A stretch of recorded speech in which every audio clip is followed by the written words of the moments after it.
evening, Farmington Hills. Welcome to the February 12th, 2024 City Council meeting. I am calling this meeting to order. And we begin with the Pledge of Allegiance. Ms. Gerald, you said you would, Ms. Gerald is leading us in the Pledge of Allegiance today.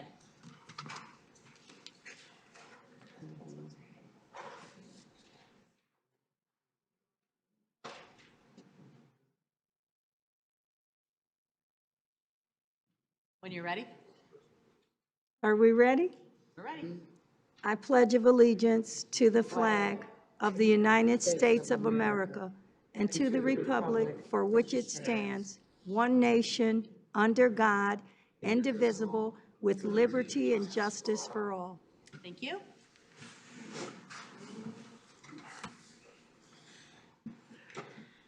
And roll call, please. Council members Aldred. Here. Olaware. Here. Bridges. Here. Bruce. Here. Dwyer. Here. Knoll. Here. And Mayor Rich. Here. Thank you. And first item is agenda item 1, approval of the regular session meeting agenda. Is there a motion? Ms. Knoll. Yes, I would like to make a motion to approve the agenda tonight, but I would like to, in my motion, we have the Hunter Square Shopping Center PUD on the agenda. This is one that we tabled from last night. We specifically asked them to come back tonight. So I would like to move unfinished business and new business, which would be items 3, 4, 5, and 6. I would like to move them after the consent agenda items for discussion. Okay. There is a motion on the table by Ms. Knoll. Is there a second? Mr. Dwyer. Okay. This is a regular vote. So all in favor, please say aye. Aye. Any opposed? Same sign.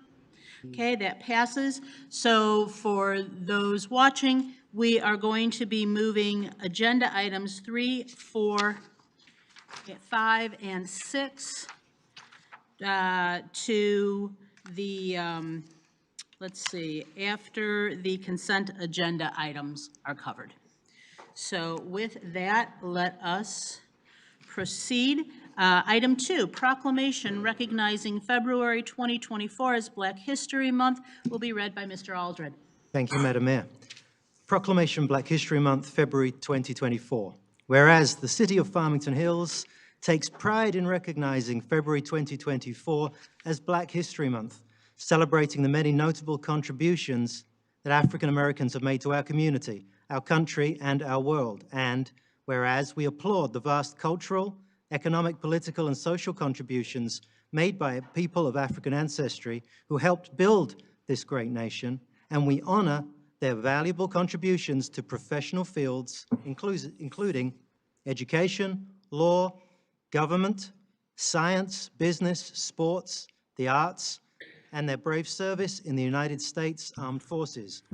And whereas we embrace the multicultural diversity of people of color in Farmington Hills and express gratitude for how their influence enriches the history and culture of our city to unite and sustain us as a community. And whereas we uplift our African American community leaders, business owners, and professionals, and promote the Black community as part of the rich tapestry of our whole inclusive Farmington Hills community. And whereas we join others in recognizing and rooting out systemic racism, health and wealth disparities, and other inequities in our community so that all Black people and other people of color feel welcomed, valued, and celebrated. Therefore I, Teresa Rich, Mayor of the City of Farmington Hills, on behalf of the City Council, do hereby proclaim February 2024 as Black History Month in Farmington Hills and call upon our citizens, public and private institutions, businesses and schools to honor the history and achievements of Black Americans and reflect upon efforts needed to create a world that is more just, equitable, and prosperous for all people. Thank you. And this is going to be accepted this evening by Charles and Natalie Poole. If you would come up, please, to the microphone. Actually, come see Mr. Aldred first.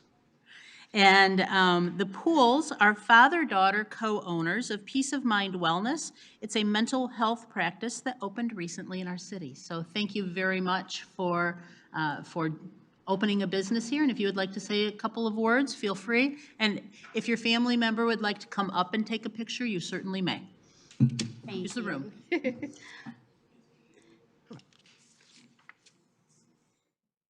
Thank you. You're very Yes, I'd like to say thank you so much. It's an honor and a privilege to accept this proclamation today, especially during a very memorable and remarkable month. We're so privileged to be able to use the landscape of Farmington Hills as the diaspora for our mental health wellness practice. It's thriving really well, and we're so excited to be able to be right in the center where so many people pass by and stop, and they're able to get wellness right here in the city. So thank you so much for a beautiful location and for the proclamation. We're honored. Thank you.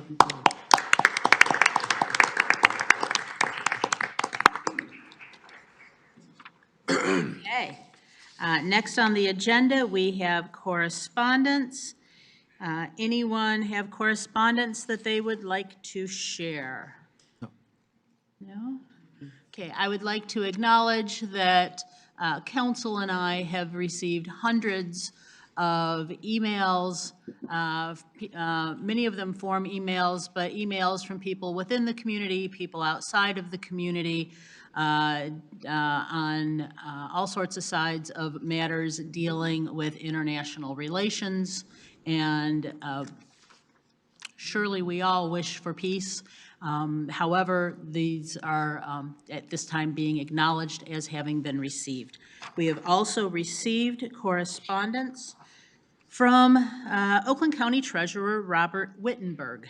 And I will read this letter because this is a very important topic that people should be aware of. This regards Oakland County Treasurer's Office Foreclosure Prevention. The Oakland County Treasurer's Office is in the final stretch of our foreclosure prevention efforts. The tax foreclosure deadline for 2021 or prior year taxes is April 1 of 2024.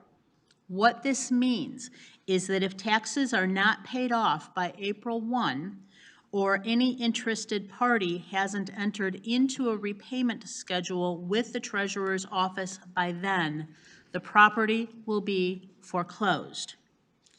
Since December of 2023, the treasurer's office has conducted over 1,000 taxpayer assistance meetings to assist taxpayers with keeping their properties by working with them to get a repayment schedule and/or by identifying resources that may be beneficial to them and their situation.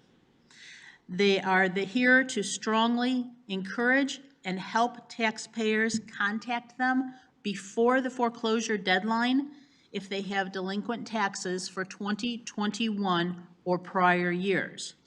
Taxpayers interested in scheduling a taxpayer assistance meeting may call the treasurer's office at 248-858-0611. I will repeat that number for those who may be watching online.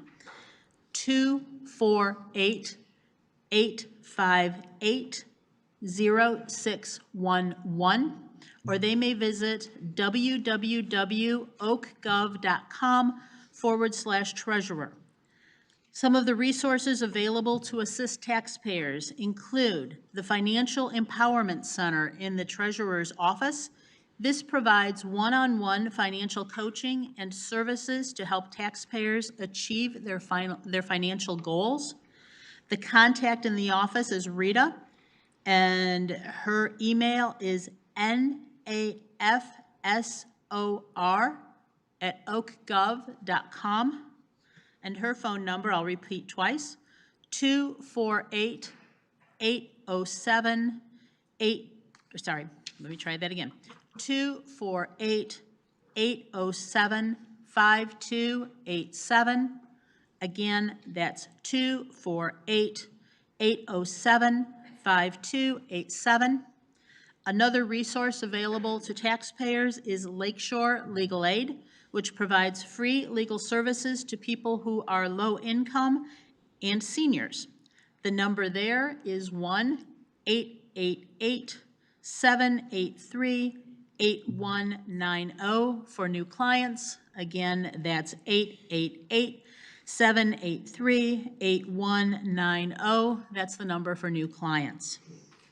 Again, Mr. Wittenberg reinforces that they are here to help and strongly encourage taxpayers to contact the Treasurer's office if they have delinquent taxes for 2021 or prior years. If taxpayers are interested in scheduling a taxpayer assistance meeting, they may call them at the Treasurer's office. I've repeated a couple of times already, but I'll do one more time, is 248-858-0611, or they may visit www.oakgov.com/treasurer, and that's from Oakland County Treasurer Robert Wittenberg. Okay, that then moves us to the consent agenda, items 7 through 12, which will be read by the Mayor Pro Tem.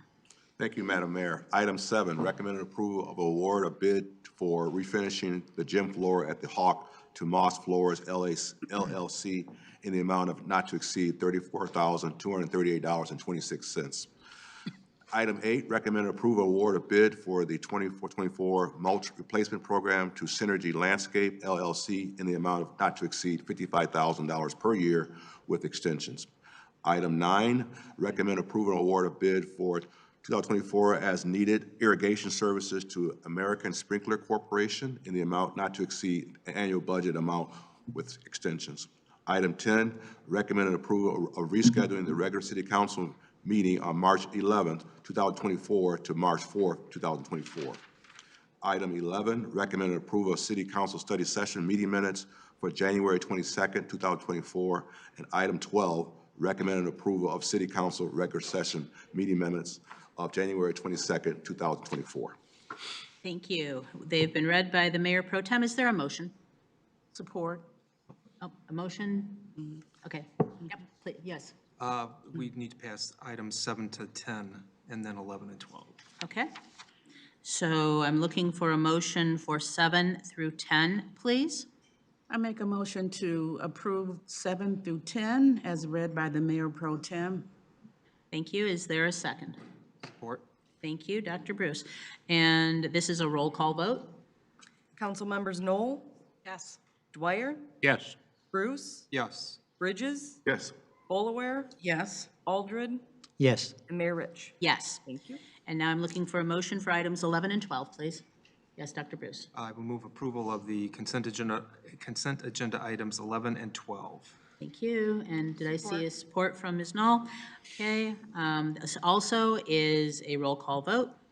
Council members Bolaware, Yes. Bridges, Yes. Bruce, Yes. Dwyer, Yes. Knoll, Dwyer Wait, Yes, abstain. wasn't here. You were not here, so you Oh, I was abstained. not here, I was abstained. Okay. and Aldred. Yes. Mayor Rich. Yes. Support. I'm not sure if you heard me. I got you. Okay. Thank you. All right. Great. That takes us to item 3, consideration of approval for enactment of ordinance C-1-24, amending City Code Chapter 34 zoning to amend the official zoning map in order to rezone the property located at parcel ID 23-33-227-01, 02, and 03 from B1 Local Business District to RA4 One Family Residential District, and approval of summary for publication. Good evening. Good evening. Charmaine Kettler-Schmalk, Director of Planning and Community Development, to introduce the item for you. This is the second reading for the rezoning from B1 to RA4. It's not what you have on your screens, so we'll save that one for the next. As this is the second reading, we did have our public hearing back a few weeks ago. It's a pretty basic conversion from business to single-family residential. The applicant has indicated that they're planning to construct a few new homes at that location. So if the council approves, it would go into effect in 21 days. I believe the zoning map change has been forwarded to you separately. Okay, thank you. And at this time, I do not believe I have any blue cards for public comment on this agenda item. So I will take it to council for questions and comments. I know we had a lot of discussion at our prior meeting.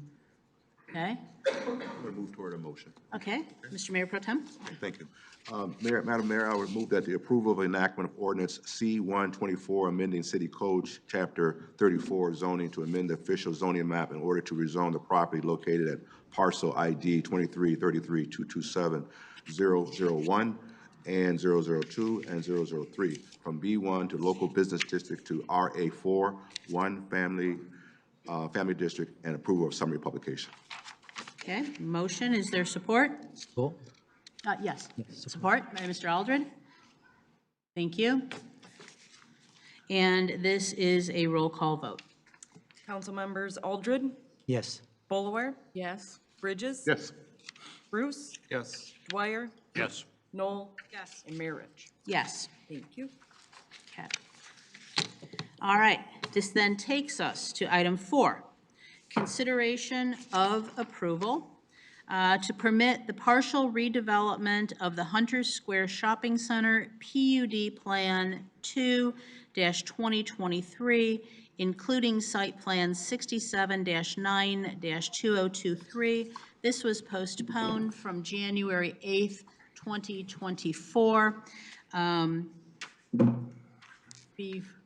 We'll let you start, and then I want to share a conversation that I had. I still do not see any blue cards for public comment on this particular item. We did, oh, do I have one? Okay, I do indeed.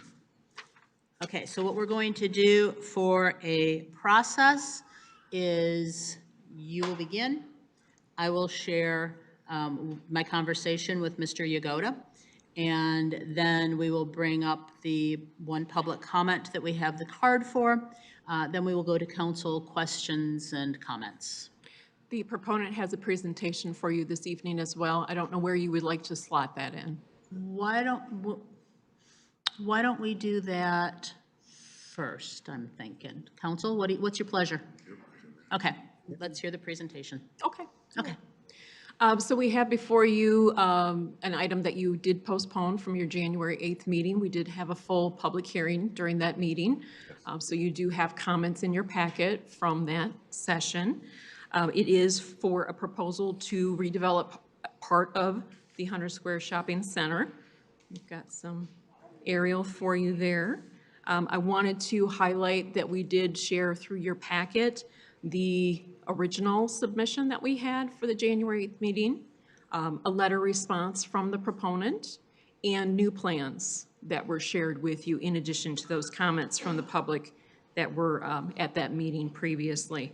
So we do have staff, and our planning consultant, Giffords Webster, is with us this evening to answer questions for you.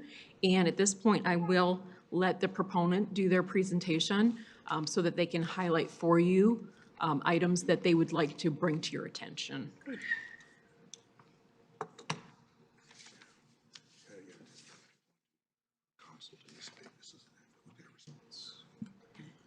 What?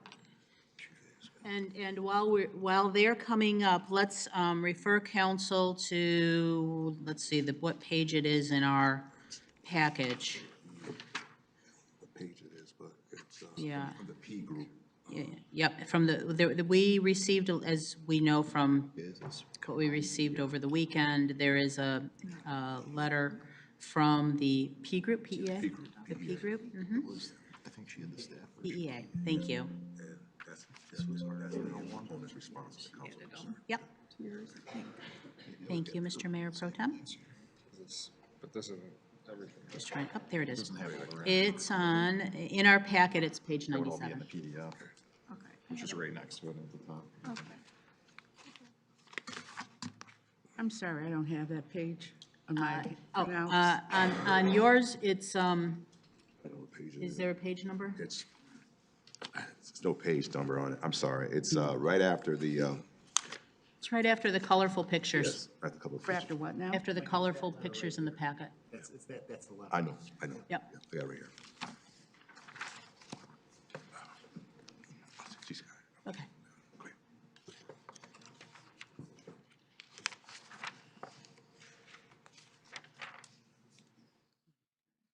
Okay, you're all set.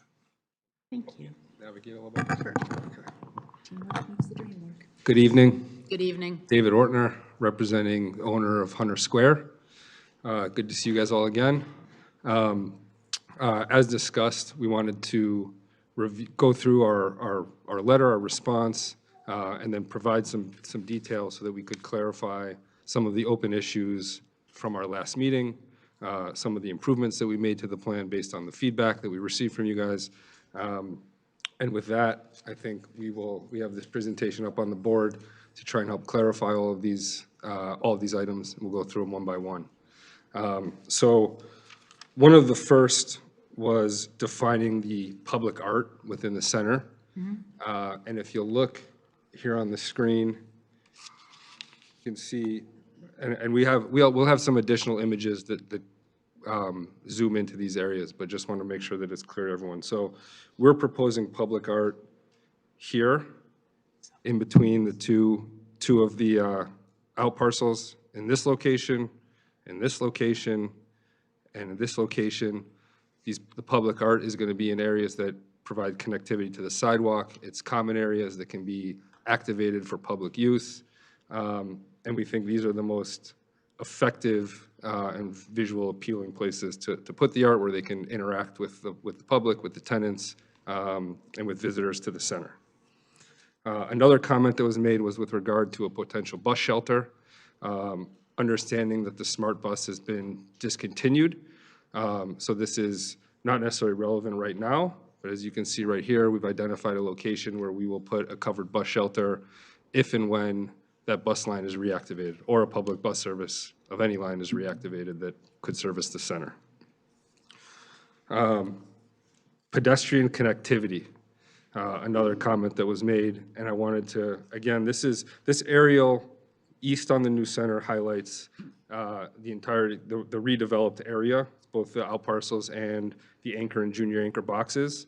And what we did, and what we want to show here is, again, you have the common spaces here, here, and here, a pocket park on this corner right here next to one of the new junior anchors. We've created pedestrian access points taking you through the parking lot. We've also added bike parking throughout at 3 locations. So again, we think this is going to activate a lot of the pedestrian walkability, interactions between both the out parcels and the anchor boxes, and provide opportunities for gathering spaces and common use. And again, I just wanted to give sort of a holistic view from this angle, and then I have a number of images that will take you inside to these different corridors so you can see how they can be activated and what they would look like. Another point that was made was front yard dumpsters. That was in regard to this out parcel here.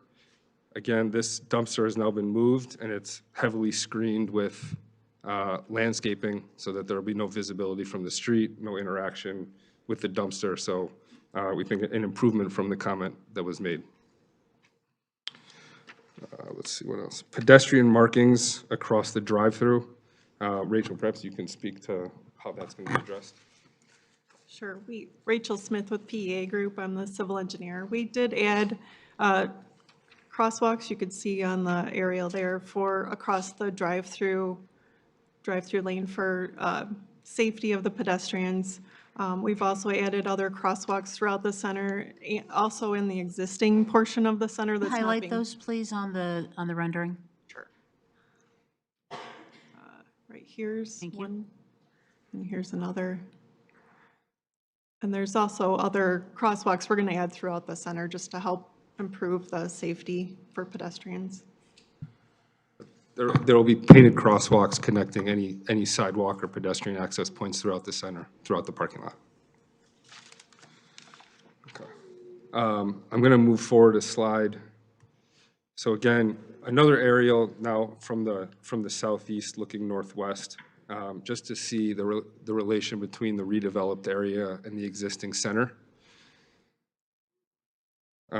This is a view corridor, which will tie to some of the renderings that I'm going to show you. So I'm going to come back to this one. But here, this is a partial site plan, particularly highlighting the out parcels. And the reason that we wanted to show this is to address some of the tenancy issues and the questions with regard to drive-through as well as other dining uses. So again, if you look at the potential drive-through pickup window building, you can see this is designed to be a multi-tenant building. So that tenant that would be using the pickup window, you're talking about a 2,000 to 3,000 square foot tenant. This is not meant to be a Chick-fil-A or a fast food user that would use the entire thing, have double stacking. That's not the intent here. This is a fast casual QSR type of restaurant where it would have pickup as a secondary use. These are tenants like a Cava Grill, like a Panera, what's the salad place? What am I thinking of? Sweet Green. So these are the kind of tenants that can take advantage of the pickup window. Again, as a secondary use, you can come into the counter. So that is the intent for this drive-through / pickup window. Again, it is not for a traditional fast food use that I think that a lot of you guys were concerned about and have seen historically in these kind of centers. Lastly, as you look at the other 3 out parcels, again, these are flexible spaces that can be broken up into single or multi-use tenants, but any of these 3 buildings could potentially be used for a sit-down establishment that could use the entirety of the building. The activated common areas between them, portions of that can be privatized for outdoor dining. Some of the tenants that our leasing team are speaking to include a steakhouse, an Italian restaurant, Cooper's Hawk, as well as a number of other restaurateurs. So those are the kind of dining establishments that we're speaking about to take one of those larger buildings, not larger, I should say, but if you're going to convert one of those into a single tenant user, and the kind of dining establishments that we're pursuing for those out parcels. Now, if I go back here, just wanted to, again, reorient everyone on the map. So as we go through these different view corridors, you can see all of them are looking west from the east side, essentially on Orchard Lake, looking at the center from different angles, just so you understand where we are and what we're looking at. So this first one, again, you're looking northeast from the new traffic circle on Orchard Lake. You can see here is a public art piece. Here is a public art piece. So trying to see, how this is going to interact with the sidewalk, how it's going to interact with the public, what you're going to see while you're driving by it. You can see these are designed to be 4-sided buildings. They're designed to create activation on the street, on the interior, as well as the exterior, and in between the different buildings. Again, here's another angle, just moving further north down Orchard Lake. See, all of these buildings are designed to have that 4-sided appeal and interaction. Here, now we're moving into the common area between some of the out parcels. The idea here is to show you common area seating, landscaping. This is meant to, to be a space that can be activated, that can be used. Like I said, depending on the tenant, portions of this can be privatized, so you can have specified outdoor dining, but there's always going to be common area seating and a way to interact and bring people in off the sidewalk into the center, and to activate those corridors. And again, that's why you're going to want to have 4-sided design so that it doesn't look like you're ever sort of back of house. Here now you've moved further north, looking south at the last end cap before you get to the 4th building that would have the pickup window. Now moving, you're past the out parcels, and you can see the Mire with the other junior anchors, what that presentation will look like as you're driving south down Orchard Lake. Here again, and we'll speak to some of the changes that have been made on the Mire facade. I want to address that at the end, but certainly you can see some of the changes from what you guys saw last time. Again, just another image, this time pulling it back so you can see where the public art interplays with the sidewalk and the pedestrian access and the activation of those common areas. Okay. So now I'm pulling back to the southern side of the center, an aerial looking down. And the purpose here, I know one of the conversations that we had, one of the points was creating connectivity, a pedestrian connectivity to some of the residential in the rear, as well as some additional buffering along Hunter's Lane. We, as well as the city, have both tried to make contact with the HOA or whoever could be a representative of some of the housing, the private housing and multifamily on the other side. We were unsuccessful. But that being said, we still feel like the area that was identified right here as a potential pedestrian access point, one, enters and exits through a service area for that multifamily, and also enters and exits into a service area for the retail redevelopment. No matter what we do here, this is always going to be where you're going to have your loading, your unloading. This is always going to be a heavily used service area for all of these buildings back here. So that being said, there is an existing pedestrian access point right here. It's outside of the gates of the multifamily, so from a safety perspective, this is a superior place for people to be coming in and out so that it's open to the general public. Yeah. And I have some additional pictures that zoom in on it, but right here is where that access point currently exists. The gatehouse to get into this multifamily is right about here. So again, it's open to anybody, and you're not going to have to worry about people walking into a private housing development that don't live there or uninvited guests. In addition to that, it also creates a connectivity to this already created pedestrian access point, which then ties you into the sidewalk, and then you can take your pedestrian access down into the out parcels or throughout the center. So if you're coming in back here, you're always going to be in a heavily serviced area of the center. Over here, there's sort of a natural transition into the pedestrian area, I think is a more natural and a safer fit for pedestrian access. And I'll show you some pictures of this, but again, we can enhance this with signage, wayfinding, so that it becomes more evident pathway for people if they choose to use it. This is an image along Hunter's Lane.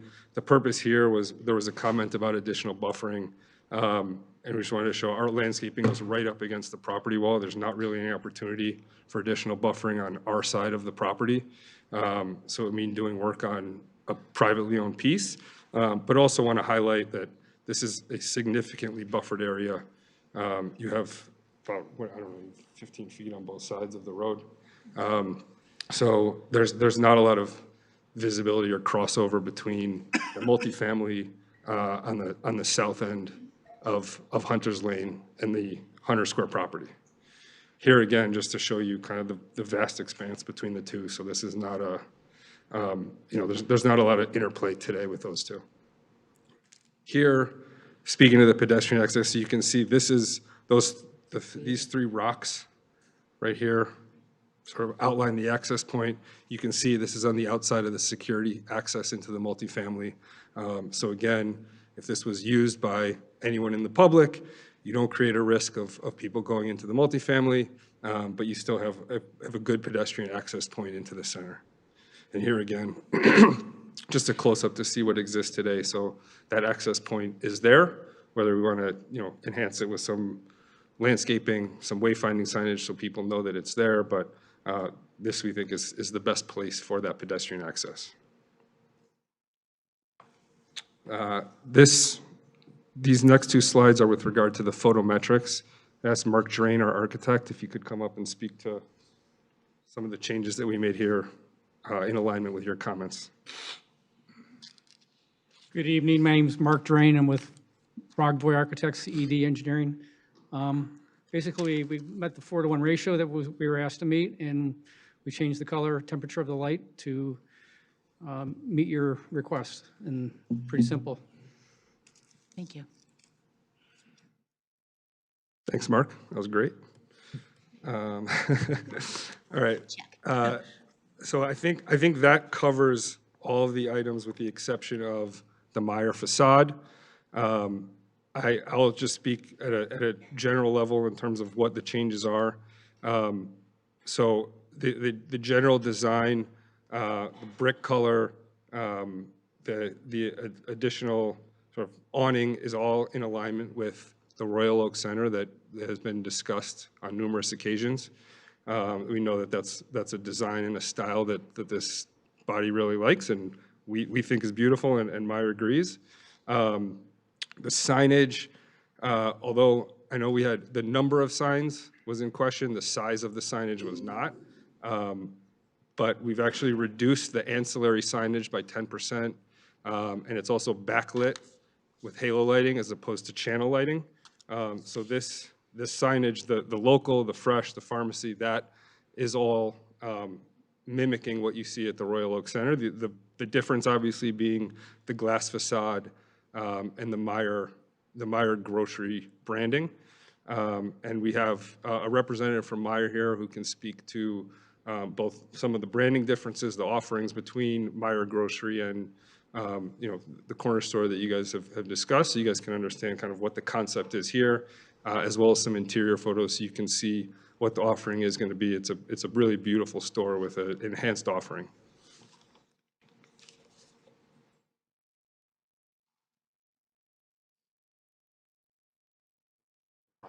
Do you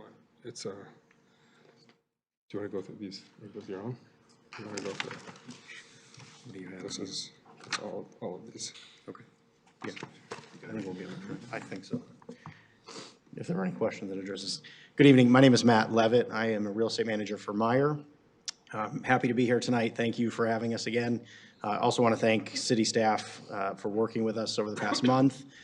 There's been a lot of discussion on what the feedback was that we had received on the exterior of the building, and so we have certainly taken that to heart and here are putting our best foot forward to try and keep the elements that were as stated, taking elements of that Royal Oak store that seemed to be a popular facade, as well as implementing the branding changes that we have for our Meyer grocery store, as evidenced by the glass tower in the front. So as David was mentioning, we have changed from channel lit letters to halo lit from behind. The overall signage, in particular the local fresh pharmacy, are all reflective of that branding from Royal Oak, the market format, which will be less intrusive in an evening setting. You can see there at the top how it'll be lit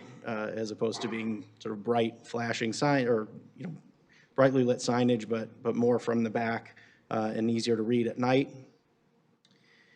The one thing that we wanted to point out is the Meyer Grocery branding is specific to this store in the sense that it also reflects the offerings that we're going to have at this location. I know that we keep mentioning Royal Oak. That is a market format. It's a little bit different. That's around 35,000 square feet. This store is proposed at 70,000 square feet. That means that the offerings are a little bit different. For instance, the full-service grocery that will be involved in this location would be very similar to the grocery experience that you get in a Meyer Supercenter.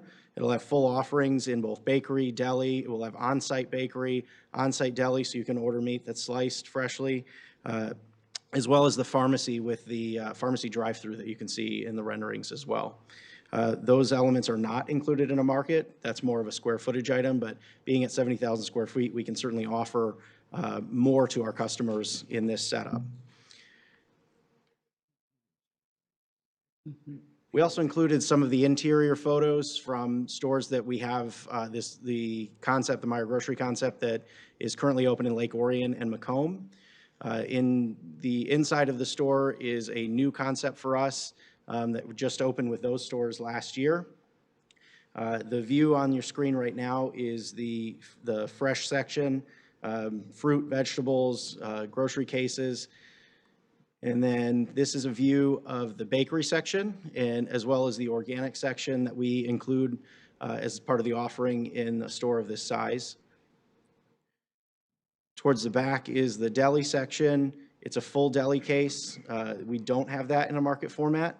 That is supplemented in that style. It's supplemented by a super center that's in the same area that will bring daily offerings over, but here we can prepare those on site. Butcher case, meats, appetizers, everything that you were looking for in a full-line grocery store. Full bread section, including the bakery, you can see behind where we are preparing fresh offerings every day. The alcohol section, that's a full alcohol section that is similar to a super center instead of a smaller offering that a market store would have. And then just the general signage and the full grocery line with the logier that spans the entire section of the store.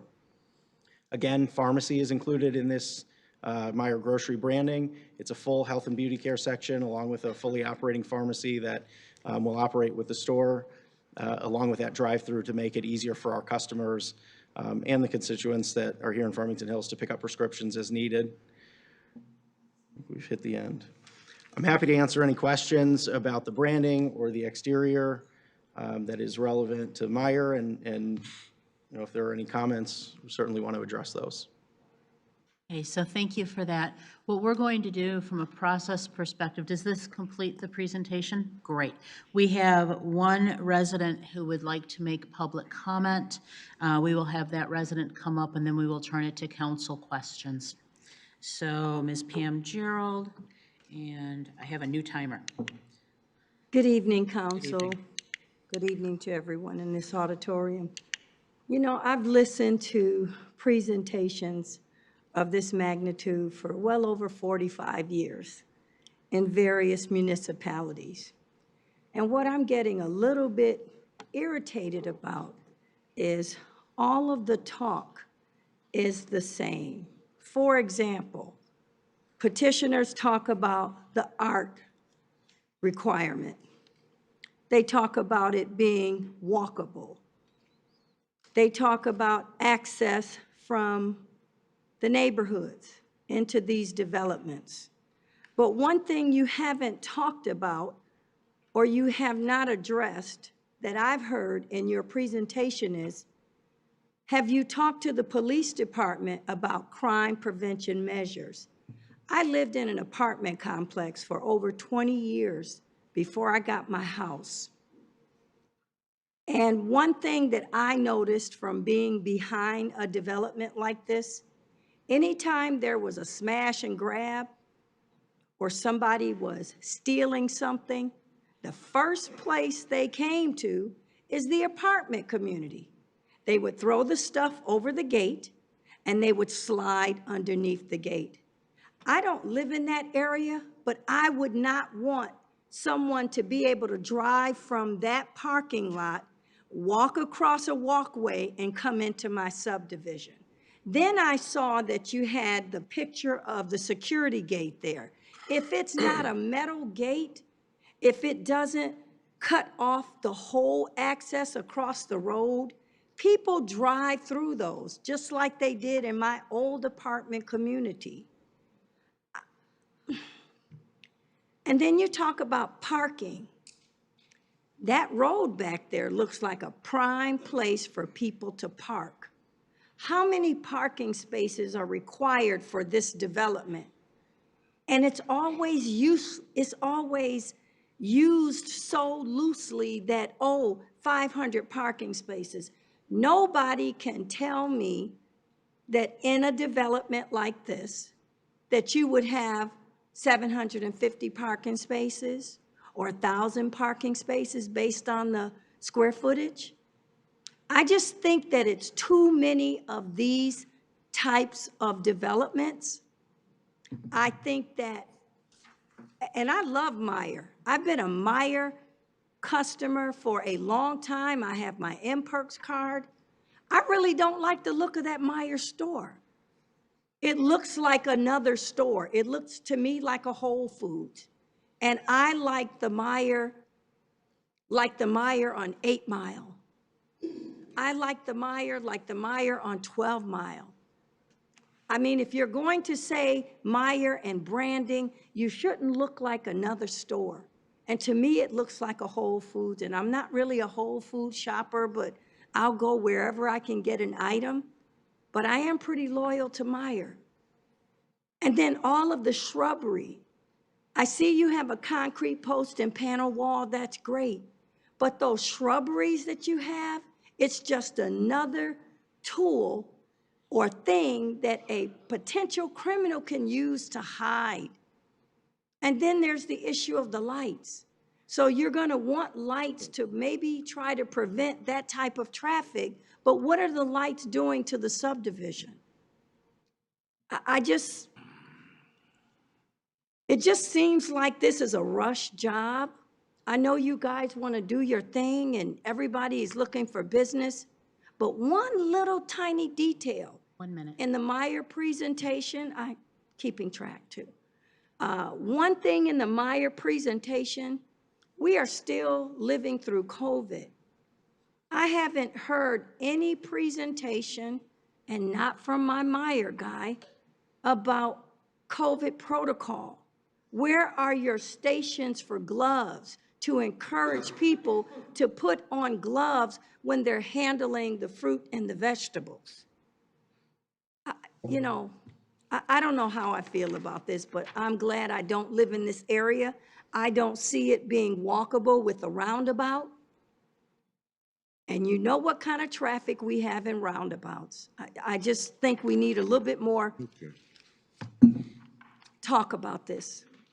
Thank you. Okay, council, questions? Oh, wait, I'm sorry. Before we get to council questions, so we've had a lot of conversation about Marvelous Marvin's.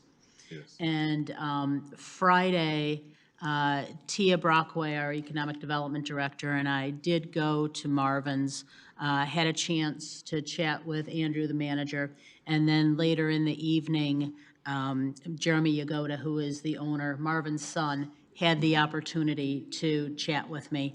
And so we've had a fair amount of conversation. What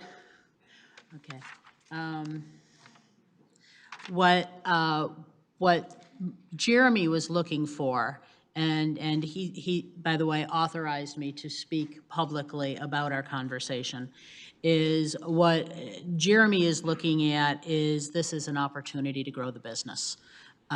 He says they're at about 5,500 square feet now. They would like to be more like 10,000 square feet. He would love the opportunity to add birthday rooms so that they could have more parties there.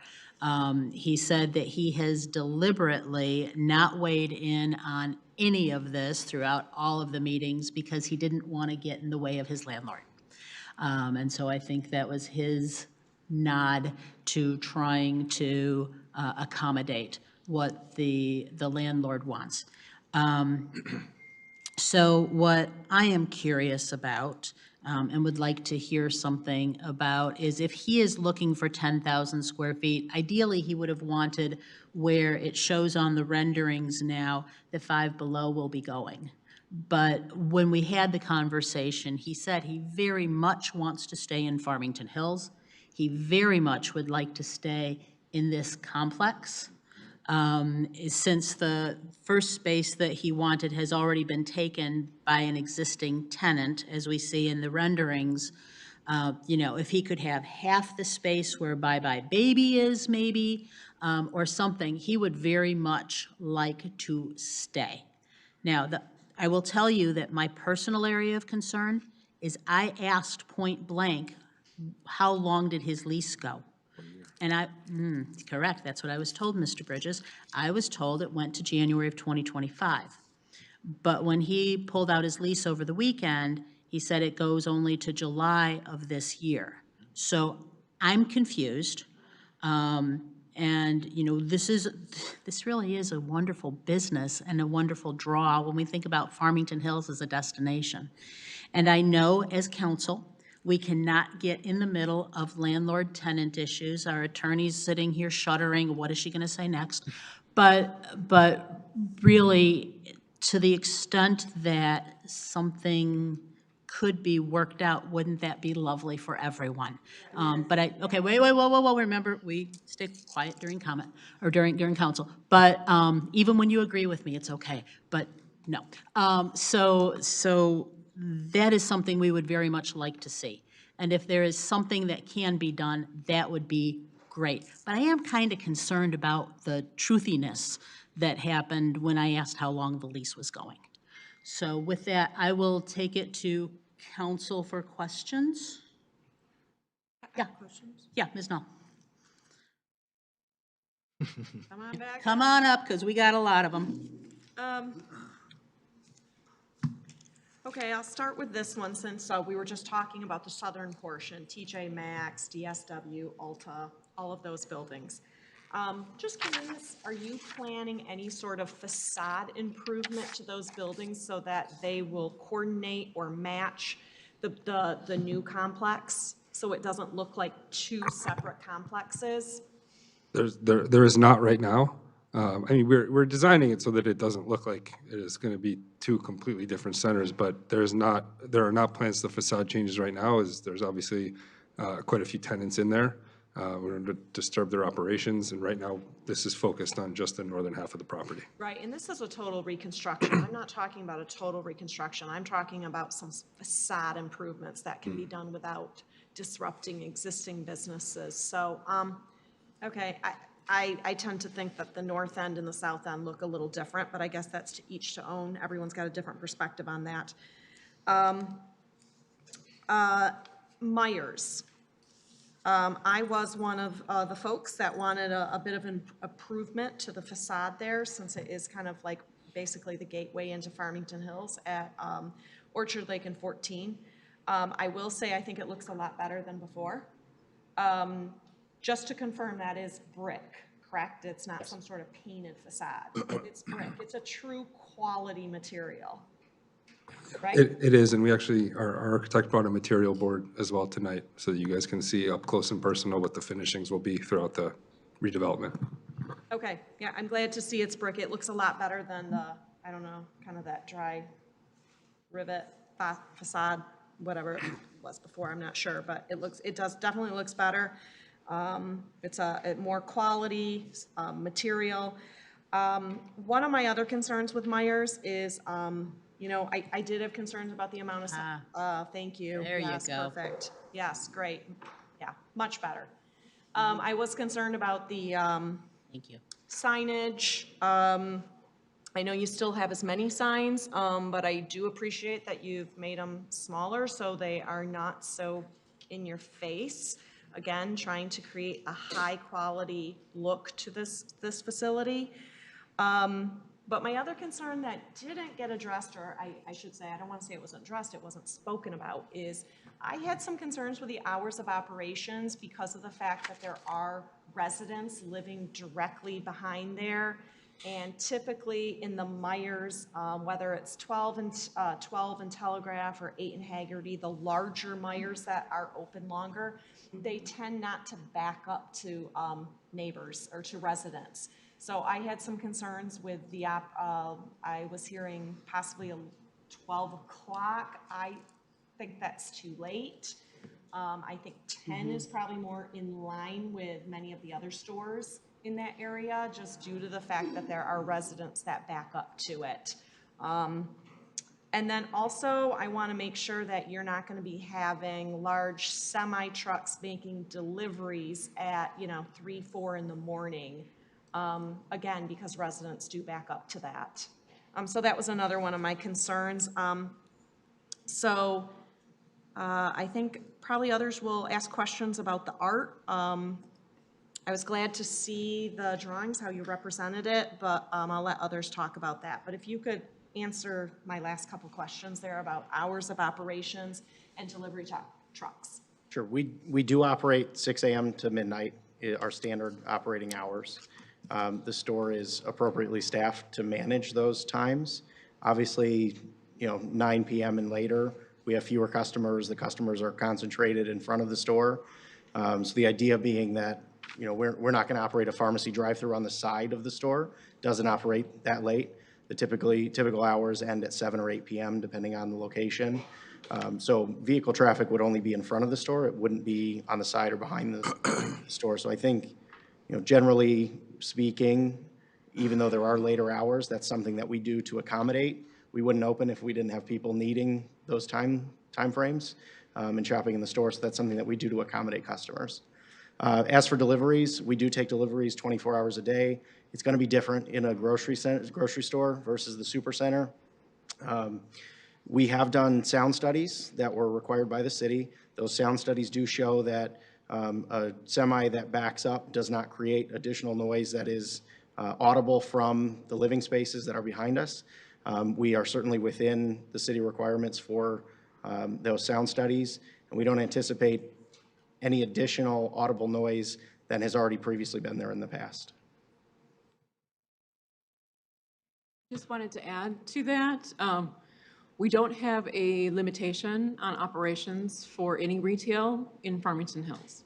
So there are no hours of operation that are beyond the zoning allowance. I'm sorry, one more time, Charmaine? The zoning code doesn't limit hours of operation for any retail within Farmington you. Hills. Okay, others with questions? I have a comment. Okay, Yeah. Mr. Bridges. Yes, for the Meyer representative, you mentioned because of the offerings that you're proposing at the 14-mile Orchard Lake location, you're going to offer a full-scale grocery there, and that's the reason why the signage is what it is. That's what you're saying earlier. Okay, got that. Because when you look at the one on 13-mile and Woodward Avenue, this is Rivertown or 14-mile Woodward corner there. Woodward Corners, yep. Okay, excellent. So I understand that. And I would also want to thank you for, the proponent for your exhaustive, comprehensive response to council's questions and comments on the last meeting as well. I looked at your report and you responded to all our questions and concerns we had there, and which was appreciated. So this store would be 75,000 square feet, and it will cover the existing Marvelous Marv location. Would it also cover, I'm sorry? No. It would What would not. it cover? The Marvin's is part two. Okay. All right, so would Buffalo Wild Wings remain their location? Okay. No, they would not. I'm sorry? They would not. They will not remain there? They're going to move out, or you're going to have another location for them? It's an ongoing conversation. Ongoing discussion? Okay. I don't want to get involved in your private discussions regarding that. But what about California Peach Kitchen? You want to do? That's currently closed. I know it's closed, but you're going to upgrade that area there as well? Well, that is part of the redevelopment area. I'm sorry? That is part of the redevelopment area, so Excellent, that particular space would be demolished in this plan. Okay, good. Yeah, I don't want to get in your discussion regarding your private with the proposed tenants, and I understand that. But you made some substantial progress toward what the city council had suggested last month, and we appreciate that, and look forward to this council's questions. Thank you. All right, Mr. Eldred. Thank you. I just want to pick up again on the opening hours, and I appreciate the fact there's no specific zoning requirement on it, but I do also see the fact that it's in there in the residential area. What are the typical closing hours for, you got bakery, deli, and pharmacy? You said pharmacy closes at 8. Typically, the bakery and deli close what kind of times? During the week, I believe, that's a good question. During the week, I believe it's 7 p.m. And then on the weekends, maybe an hour later. But Okay, so some of the store is already closing. Correct. The counters are not open the full 6 p.m. Right. 6 a.m. to midnight. I did see that the Woodward Corners store closes at 10 p.m. So I know it's a different format, it's 35,000 square feet. But again, that's another precedent of something closing a little earlier for a Myers store. Understood, yep. I think my other questions would be around talking about single tenant for the outlots as a possibility. And I like that idea. I like the idea of attracting some larger sit-down restaurants in that area. I think that's great. So hopefully that comes through. The outlot with the drive-through, you said is split into 3. And you said that wouldn't be combined into one to avoid that being a drive-through with a large number of potential customers. Is that correct? Correct. Okay. So you're going to maintain that as being smaller unit for the drive-through? Yes. And again, if you were to, for us to convert that into a single tenant fast food restaurant, you'd have to come back here for that to get approved, because it'd be a different building design. So. For the fast food part? Yeah. For the drive-through part? Correct. Yeah, Correct. okay, all right, because I'm still not a huge fan of the drive-through part of it, but what you're saying is it would just be a small, Yes, yes, that is what, it is being designed and built, and the leasing team, that is the type of tendency that they are pursuing for that. And again, it is, the intent is to really, to open ourselves up to some of the more interesting concepts in that space that are still very much aligned with the kind of dining and food offerings that you guys have been speaking to, but they, you know, the pickup window is part of their operational standards, so our ability to have that just broadens the spectrum of tenants that we can attract there. But it is not meant to be a fast food, heavily used drive-through. That's not the intent. thank you. Okay, thank you. Mr. Dwyer? Anything? No. Yeah. Ms. Bolwer? Yes, I do. Since the last, there's been a lot of improvement in this particular development since you were here at council the last time. But I'd like to follow up really on, I have several questions, but the first one, I'd like to follow up on Councilman Knoll's question regarding the southern part of that particular development. Now, the owners own that entire complex, what's being renovated, as well as where the Gap used to be, and I think there's Yes, two- it's a single owner for the entirety of the property, with the exception of the McDonald's and the office building. to It is the all owned north by- there. So there was no consideration in making that all look like it's part of the same development? Well, I mean, the other side has Tenants, I know. tenants with long-term leases, and Yeah, I understand that, but I'm just talking about the outside, the facade of it. I know that there are developments or shopping centers in which they just do the outside, they leave the inside the same way, so that it could all look like it's a similar shopping center. Yeah, We don't have, this is one of our main shopping centers, destinations here in Farmington Hills, and I asked that question regarding that, why there was no consideration given to at least not knocking down walls, changing the shape of the building, but putting that facade out there so that it looks similar, and the tenants could remain while that was happening. yeah, I mean, so as tenants are moving in and out, we will. I'm sorry, I'm having. As tenants are moving in and out of those spaces, those upgrades, we can make those upgrades, and we'll intend to make those upgrades. But the focus is on the other portion, and it's also, although it seems relatively easy to change facades without affecting the interior of the building, it is actually quite difficult to change tenants' facades while they're in operation, while they have leases. But again, as tenants roll, the site will be continued to be upgraded so that there's uniformity throughout. Okay. Now, you mentioned public art and the outlets facing, the three outlets facing Orchard Lake. I know there's a cost associated with public art. The financials for that will the development pay for the art that's going to be installed there, or what's the thinking behind that? Yeah, I mean, the intent is that the developer will finance the public art. Whether, we've had conversations about how, I know this would be a new requirement for Farmington Hills, so there's not a sort of a public art kind of language in place right now. So the intent is for that to be incorporated into the PUD, and we can draft the specifics with approval of the PUD agreement. Now, for the, behind the Meyer store, there's Hunter's Ridge, there's that large apartment complex that's located, that has a number of apartments back there. And you had mentioned about the noise, that there was a study that determined that the noise level was appropriate. Now, I had a discussion maybe a couple of weeks back in which, speaking of another shopping area in which there were trucks idling, and so I guess maybe I should ask this question to our city manager regarding whether or not there's a way to measure. I was told that really you couldn't measure there was no equipment to measure the decimal level of those idling trucks.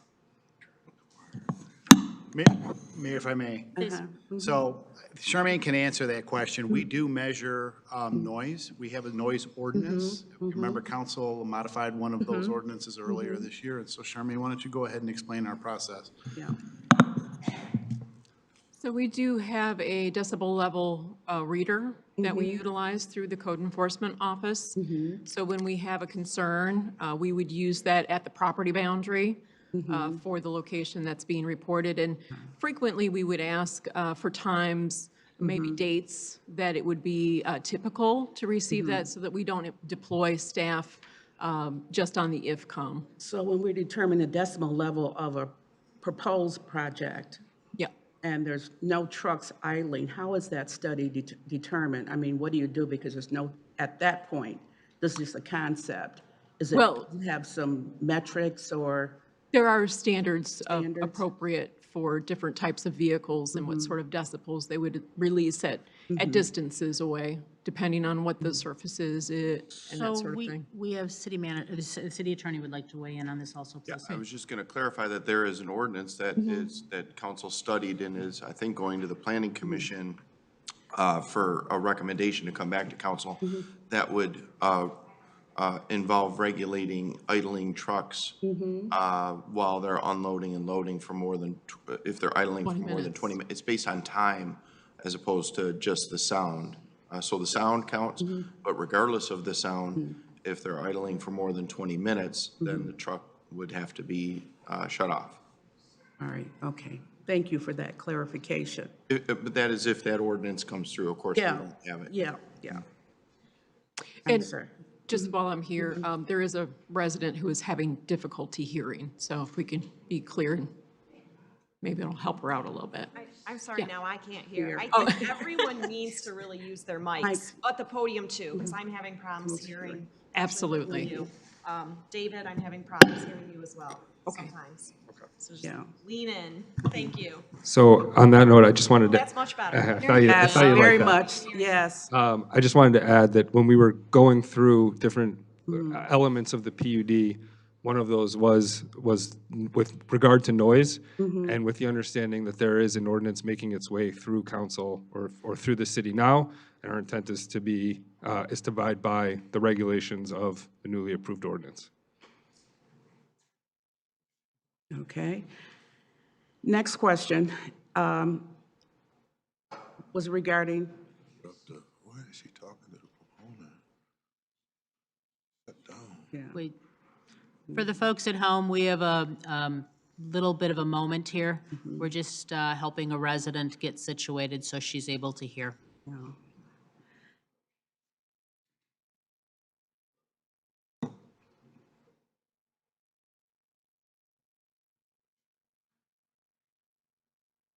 okay, all Okay, right. Ms. Bolaware, please. Yes, regarding the drive-in restaurant. I know the last time that you were here was just one location for the drive-in, correct?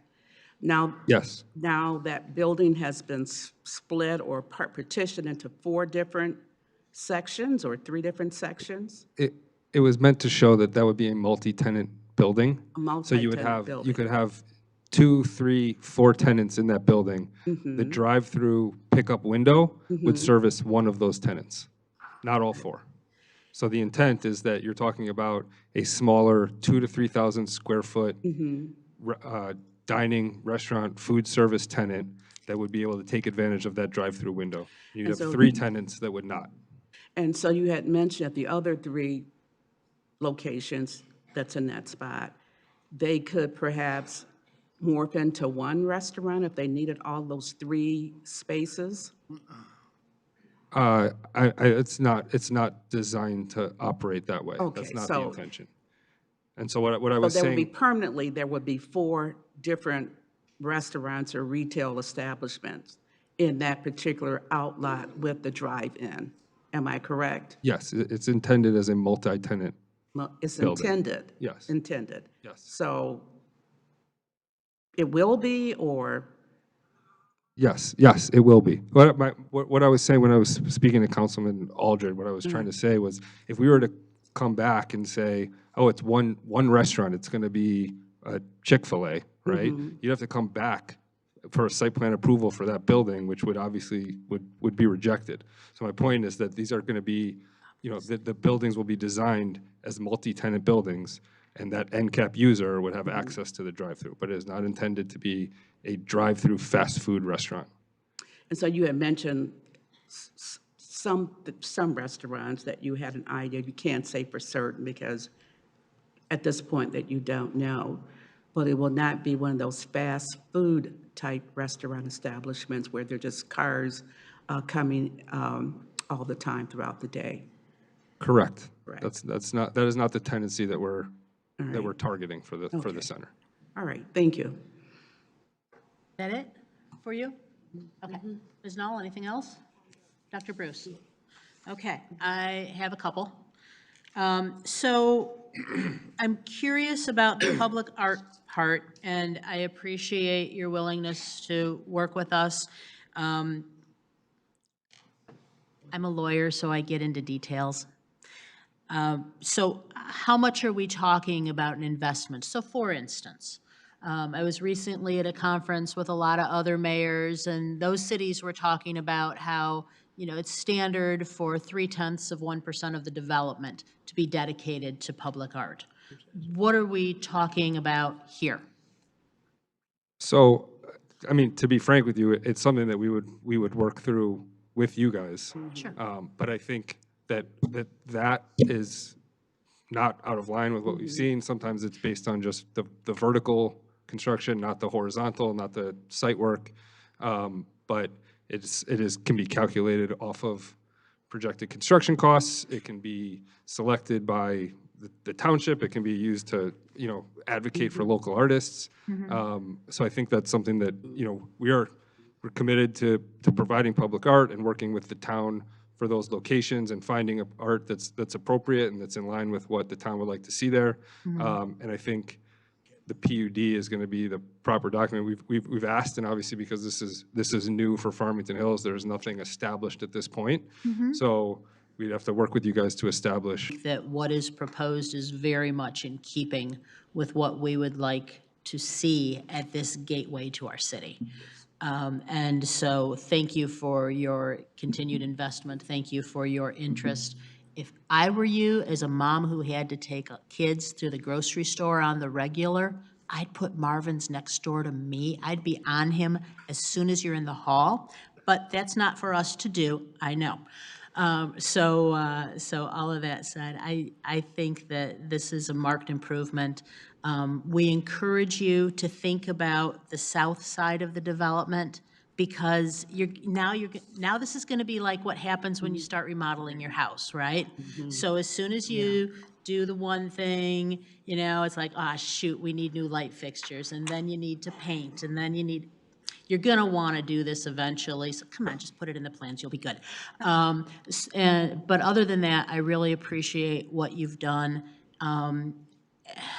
As you go forward, please give some thought to when you're doing the placemaking, I'm just throwing something out here, that where you have some of those open areas, a couple of cornhole pitches would really help things be more walkable or something to that effect, right? I mean, you all know how to do this. Yeah. And we have faith that you'll do a good job at it.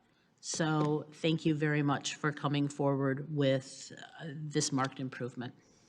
Thank you. Appreciate it. And I think we're all very excited about the Okay, opportunity so to bring this. Mr. Bridges, I have a motion, Madam Mayor. please. Quick question. Go ahead. The comment, public art, do we need to add that to the You motion? can do that. You can do that. It's back, I'm to make the motion, then you can make those additional comments, okay? If you could. Okay. You okay, Councilman Knoll? Okay, good.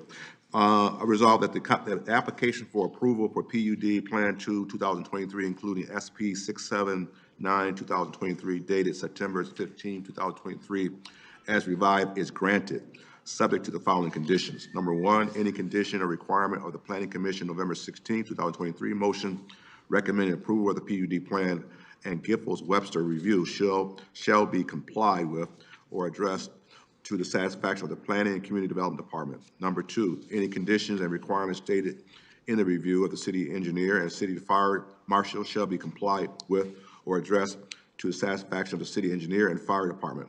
Now, Councilman Noel, you have additional comments you want to make on conditions? I will add into the motion. You add to the microphone? Yes, of course.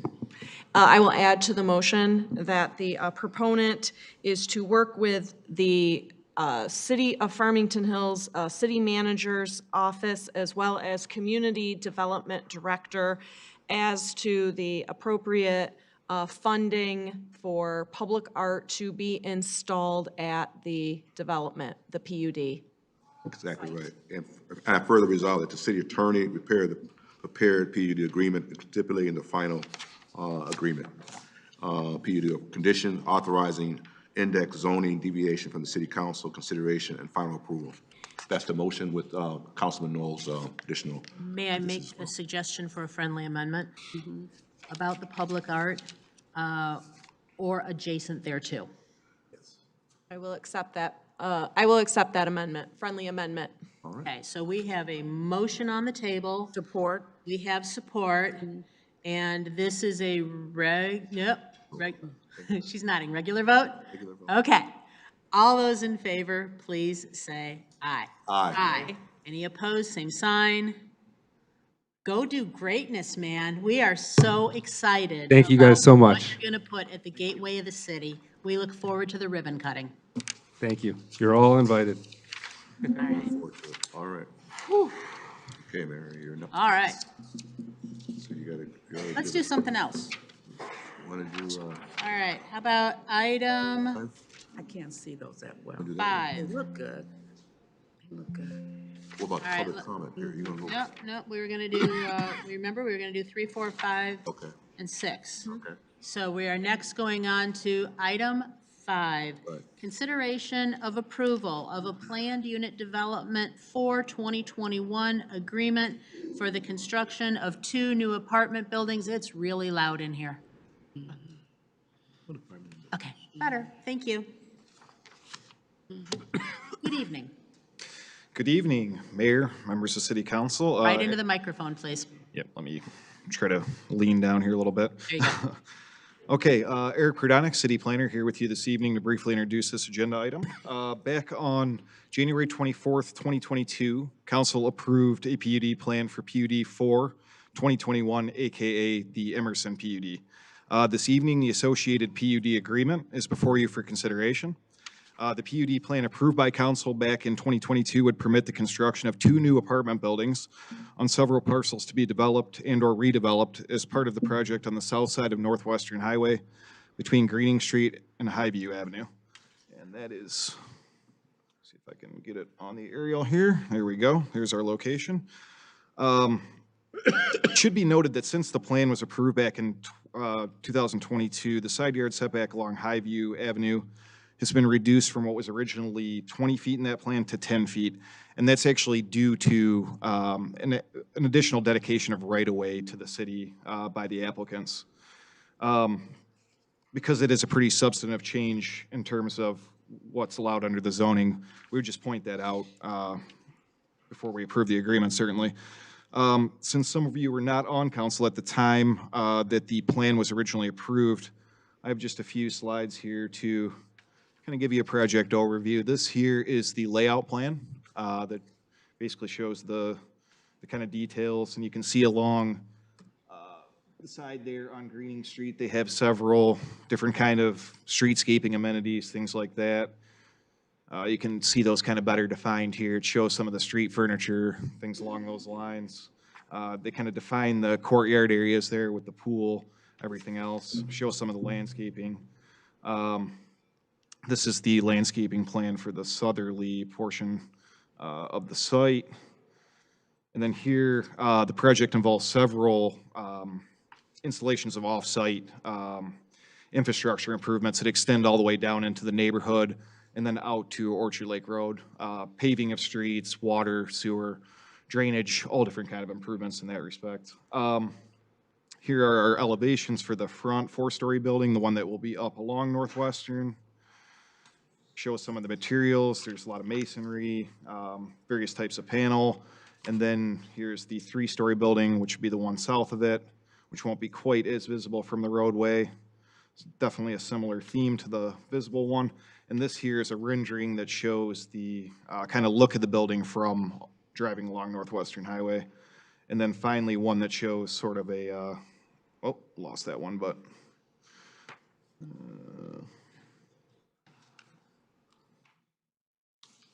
this one here that shows kind of an aerial overall of the site. And that's about all I have by way of introduction. If anybody has any questions, the proponents are also here tonight as well. Thank you. Okay. Questions from council? Is the proponent here today? Yeah, the proponent is here. Is there anything you would like to say before there are questions from council, or are we? No, he did a great job. That's the same presentation we showed before. We have another copy of it, but I know many of you have seen it many times. We've been in front of you many times. There was a little bit of a delay. Like, as he mentioned, the PUD was approved, I believe, 2 years ago. Yes. I don't know where, if you could bring the slide up with the offsite improvements. My understanding is that the last step we've been working on is the actual PUD agreement, and that's on our attorney's hands and your attorney's hands, and they finally come to a conclusion. But my understanding is that the large delay was due to the large amount of offsite improvements that are included with this project, which is not typical in a deal that we would do. These are items that improve and benefit other parcels other than our own. These are things the city asked for, and we're happy to do these things, and we've always been happy to do them, but I think there were just some complexities around how to document these in the agreement when they benefit parcels we do not control. So we were able to work through all of those to everybody's satisfaction, and again, we're more than happy to do all of these improvements, but that was the delay, and now my understanding is the PUD agreement has been finalized, and it's in front of you guys for your approval. So, but I think Eric covered everything else, so we're happy to answer any questions you might have. Thank you. Our staff is known for doing a good job, so thank you. Absolutely. Any questions or comments from council, please? a comment. Wait, Mr., before we get to that, no? Yeah, I just wanted to mention that that as follow-up to the comments that were made, that because of all of the work that went into this, there is a modification, which Mr. Pradonic mentioned, to the original plan. So this is, unlike other PUD agreements, which usually just come back with approve the PUD agreement, this also involves a first part of the motion, which would be to accept and approve those modifications. So just wanted to make sure everybody was on board with a little difference in the procedure for this item tonight. Gotcha. Please. Yes, I just wanted to say thank you for your patience. I know the city staff worked very hard on this project to make it come to reality. We appreciate that. 2 years of discussions, and we appreciate the opportunity to review this project today. I know the council spent a enormous amount of time and effort on this project in the past, and we were waiting for that agreement, and we appreciate that. When are you, if you get approval tonight, when are you going to start construction? Do you know? I will have a meeting tomorrow morning at 9 a.m. to talk about the next steps, which I believe are vacating roads, combining lots, and then working on the demolition of the existing buildings there. My guess is those steps will take a number of months, but we will be hoping to break ground before the end of the year. Look forward to it. Okay. Mayor, I have a motion if you want to go for there. Well, let's see, wait, before we've got, before the motion, if we could, please, we've got one here, one here. Well, I'll defer to the councilman. Councilmember Aldred, please. It's a question, it's more for the city, I think, and just a little bit of joined up thinking here between this PUD and the last one, is that there's a, just a couple hundred yards here between this apartment complex and the shopping center we were just looking at. There isn't currently a pedestrian crossing at Orchard Lake. Now, at those streets, what does that take to execute a pedestrian crossing at that location? Honestly, that's something that our engineering office would probably be able to give a little bit better definition on. It's a county road, so there is coordination with that entity. I know that there were improvements in that general area over the last year, but I don't know what was considered as far as pedestrian. Okay, just trying to join the things up there. Thank you. Okay, thank you. Any other questions from council? I have one quick one. How many residents, ballparky, are we going to have here? We estimate 650 new residents to So the this area. is going to take us from 83,000 to 84. There you go. All right. Mr. Mection. Thank you, Madam Mayor. I just wanted to say thank you to the developer for your patience with working with our staff and to our staff as well, and to our attorneys. It was an incredible lift. This is an extremely complicated project. The proponent, even just the vacation of the rights of way, trying to get easements, all of those types of things has been very challenging. And this is, Council, I think you're all aware, this is one of the key economic development projects taking place. It's funny that they both landed on the agenda on the same night. This project and the previous projects are real drivers for the future of our community. So I wanted to thank you again for that. Thank you. Exactly right. All right. Now would you like to make a motion, I sir? would. Okay. I want to make a motion, two motions. First motion is move to approve the additional modification to allow a 10-yard setback from High View to accommodate the city's request for dedication for additional right-of-way along High View. That's the first motion. Yep. Is there a second? Second. Okay. Moved by Mayor Pro Tem Bridges, support by Ms. Knoll. This is a regular vote, so all in favor, please say aye. Aye. Any opposed, same sign. Hearing none, it passes unanimously. Mr. Bridges, how about another one? Second motion is move to approve the plan unit development agreement as presented and authorize the city manager and city clerk to execute same as on behalf of the city. I need a support. Second. Okay. Mr. Aldred jumped in on you, Dr. Bruce. You get the next one. Okay. All right. Any further discussion? All in favor, please signify by saying aye. Aye. Any opposed, same sign. Again, passes unanimously. And thank you. Thank you very Look forward much. to seeing what happens. We'll see you at the ribbon cutting, too. Absolutely. Thank you very much. All right. Okay. This takes us to item 6, consideration of appointments to various boards and commissions. And while we're pulling that up, I would like to make a quick advertisement. We are still looking for people for the Beautification Commission. So if anybody here or anybody watching is interested in helping make our beautiful city even more so, we welcome you. Please apply on the city website. So, looking for a motion. Would you like to do this one? No. Sure. Yep, okay. I would move the, oops, I got to bring up my list. I was not expecting that. Page I 2. would move, yep, I would move the appointment of Dr. Victoria Gardner to the Commission on Community Health. Term ending February 1st, 2027. Dolly Lewis to the Commission on Aging, term ending February 1st, 2027. And Ronnie Jamil to the Zoning Board of Appeals, term ending February 1st, 2027. Okay, is there support? Support. Okay, supported, thank you. This is also a regular vote. All those in favor, please signify by saying aye. Aye. Any opposed, same sign. Okay, that passes. Farmington Hills, let's take a 10-minute break because it looks like we have a big stack of public comment cards and we want to be able to pay close attention to what people have to say. So we will adjourn for just a few minutes and be right back.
All right, let me get to the agenda.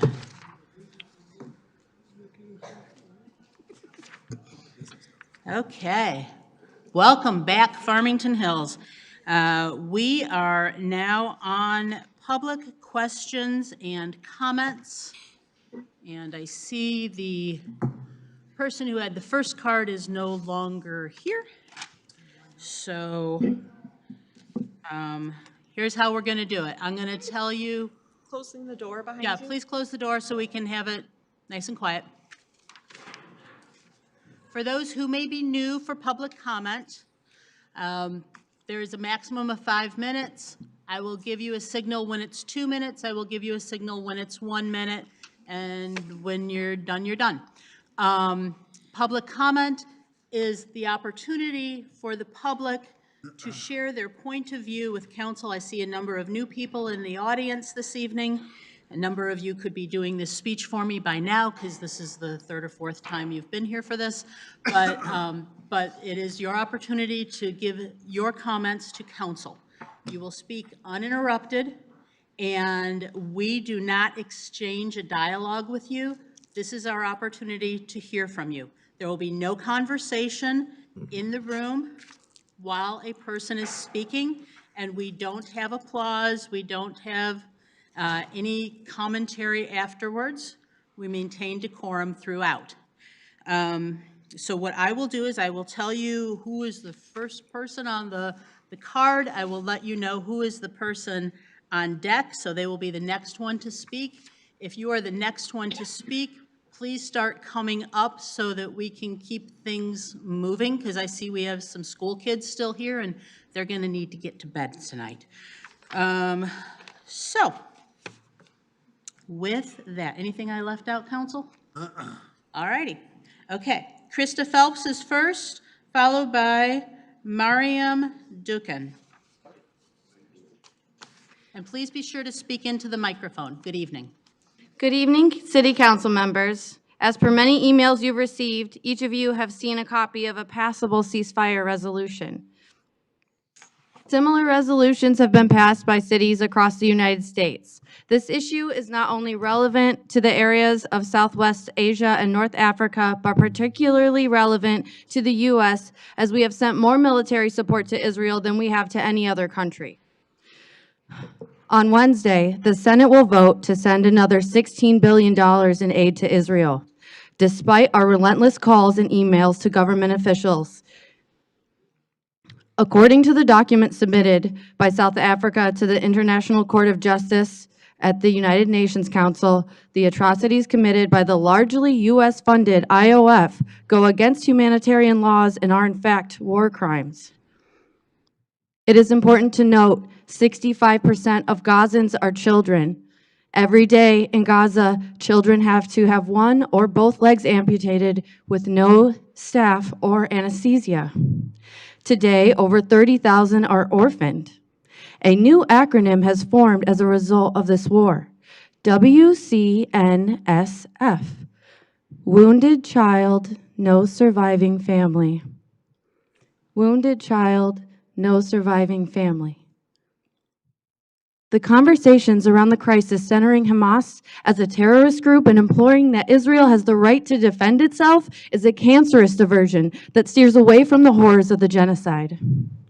The argument cannot be whether Israel is just in their actions, but must be whether we as U.S. citizens are acting to protect the lives of the children in Gaza.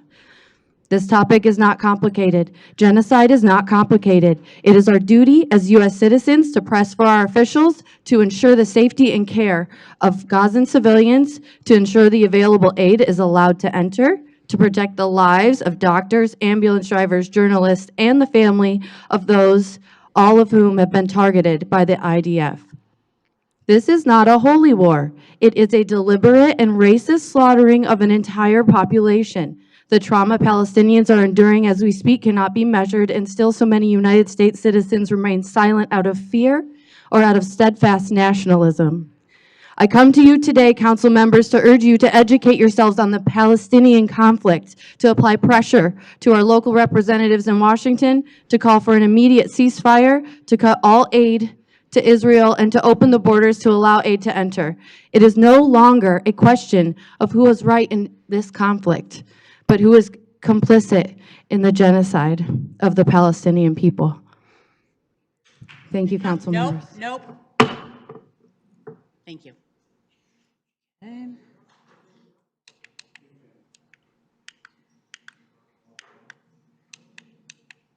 Hold on. One moment, please. I'm learning something new. I'm sorry, the next person is Mariam Dukin, will be followed by Javeria Ahmed. Oh, can you explain when you fill out the blue sheet and when you just come up here for public comments? Because I'm kind of confused. Sure. What I announced is that we are going to be following the blue sheets, and then, as has been our practice for the past several council meetings, then anyone who does not have a blue sheet may line up after all the people who have filled out a blue sheet have had the opportunity to speak. And with that, okay, thank you. Mariam Dukin, followed by Javeria Ahmed. Good evening. Good afternoon, esteemed City Council members. My name is Mariam Dukan. I'm half Lebanese, half Palestinian, and I'm a freshman at Farmington High School. And if you could please speak more into the microphone so we can hear you. Thank you. I stand before you today to call for an immediate ceasefire in Gaza.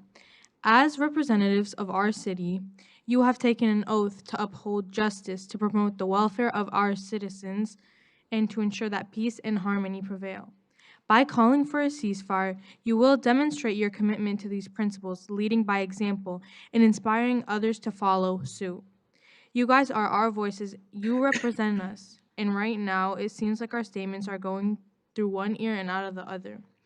Israel has dropped almost 30,000 bombs and shells on Gaza in 100 days, and this is 8 times more than the U.S. aimed at Iraq in 6 years of war. 31,000 people dead, 1.9 people displaced, and they're homeless as well. 55% of people are facing acute hunger, and 70% of the homes on the Gaza Strip have been either severely damaged or completely destroyed. But behind every statistic, there are faces of mothers, fathers, brothers, and sisters who have lost loved ones to this unrelenting violence. Their tears, their pain, and their grief are our collective burden. We cannot turn a blind eye to their suffering. History has documented how the people of Palestine have been abandoned, killed in their homes, tortured, and restricted from all their basic human rights and needs. Mothers write their children's names on their arms so they can be identified if they die. They have been abducted, threatened, humiliated, thrown in jail, starved to literal death, and ethnically cleansed, with you supporting their oppressor and providing weaponry equipment with individuals' tax dollars. You claim to fight for human rights and childcare, yet you continue to restrict their right to live, and you support the ongoing killing of innocents. If you are silent during a genocide, you are complicit. Thank you. Yeah, thank you. Next up is Javeria Ahmed, followed by Farah Khan. Good evening, respected Mayor and Council members. My name is Javeria Ahmed, and I have been a Farmington Hills resident for over a decade. I know that you are already aware that many of our community members are here every week despite their busy schedule, and over time, you have seen more and more residents of this community show up. They are asking for a ceasefire for Israel's deadly war against Palestine, with no concern for the lives of innocent Palestinians. I will not go in detail to tell you what is going on in Palestine and how many babies, elderly, and young civilians are dying every day, because I know that every week people of our community have provided you some enough knowledge and awareness of the situation in Gaza. This humanitarian crisis and the stories of brutality and genocide are presented to you by reliable news media and resources. There are millions of Americans from different communities, races, and religion, even from our Jewish community, coming together and demanding a ceasefire.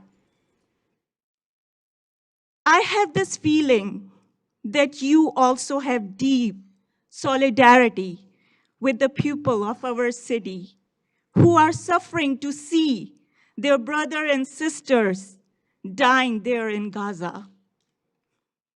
Therefore, I urge you to be brave and ask for the suffering to end. Be brave enough to pen down and support the ceasefire resolution today, and show this community that you are hearing their concerns. Please support this resolution as you did for Ukraine.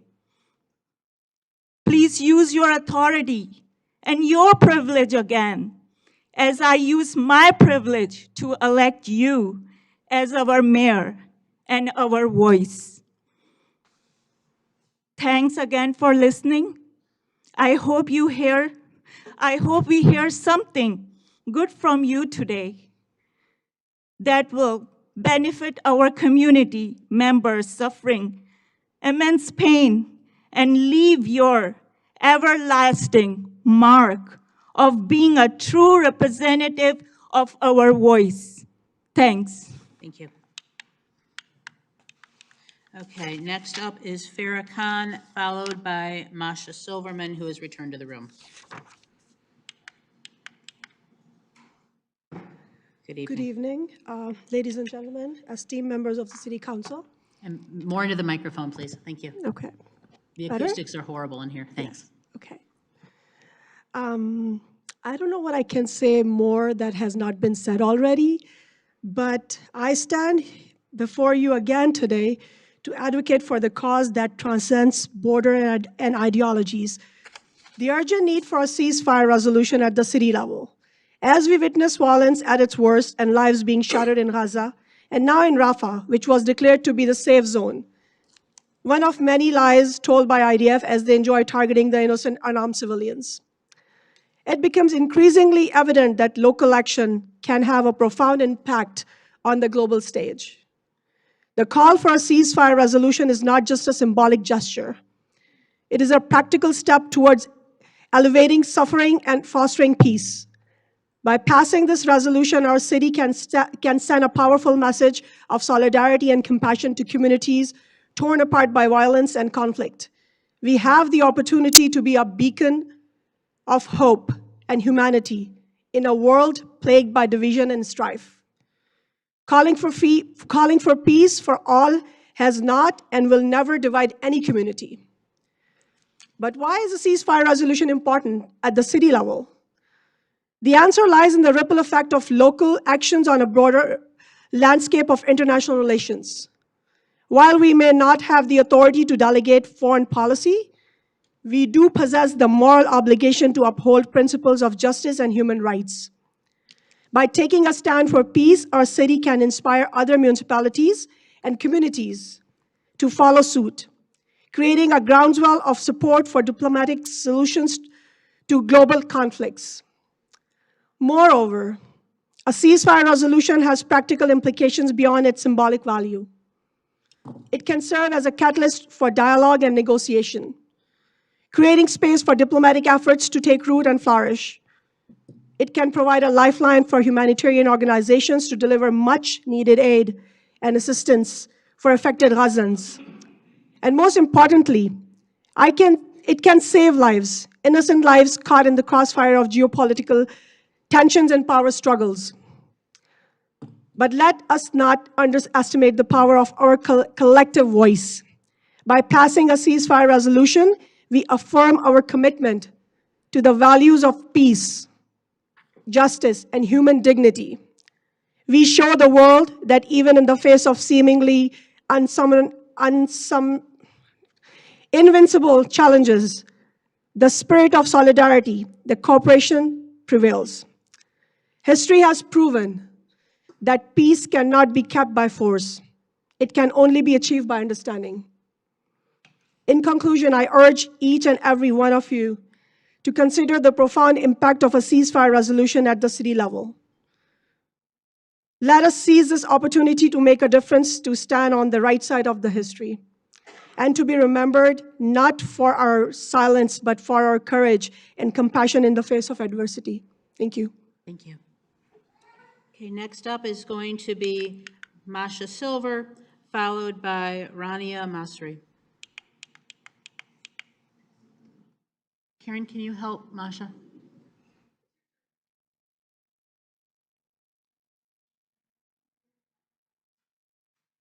Thank you.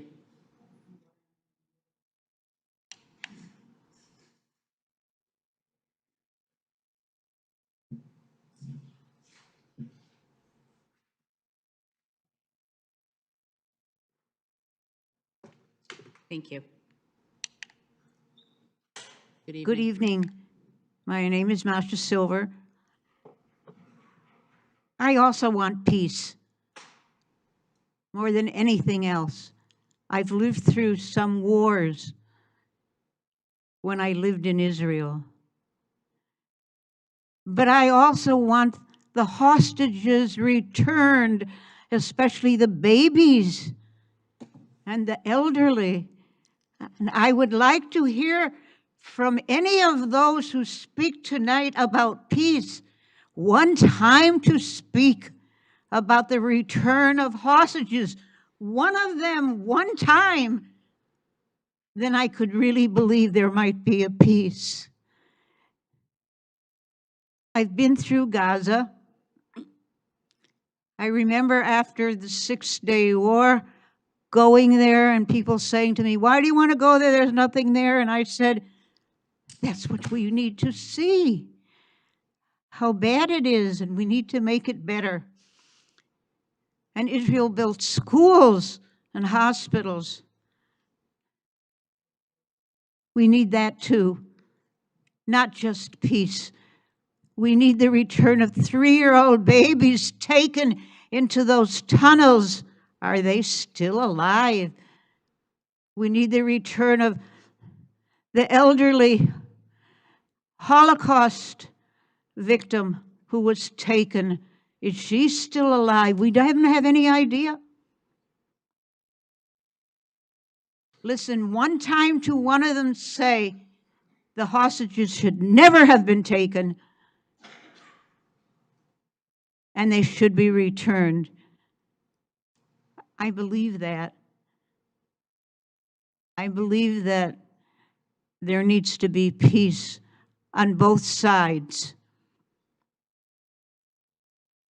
Peace for everybody, not just one side. I have some friends who are sitting out here, friends who are going to speak on this, and they're wonderful people. And I know that they believe in peace and they wouldn't kill. I wouldn't kill either. Thank you for listening to me. And is there one of you who will call for the return Masha, of hostages? Masha, comments come to council. Okay, Thank sorry. you. I'm surprised you can hear me. No one can hear you. You know, and I know the man in the booth there said he put special signs, and nothing to do with me, special signs in front of you people to speak up. There are very few of you that speak into this. It's called a microphone. I'd like some peace on that as well. Thank you. Thank you. Okay, next up, Rania Masri, followed by Aiden Cummins. To my car, but I have some friends here who said they'd walk me out. Can you get my purse? Yes. Thank you. I'll carry it for you.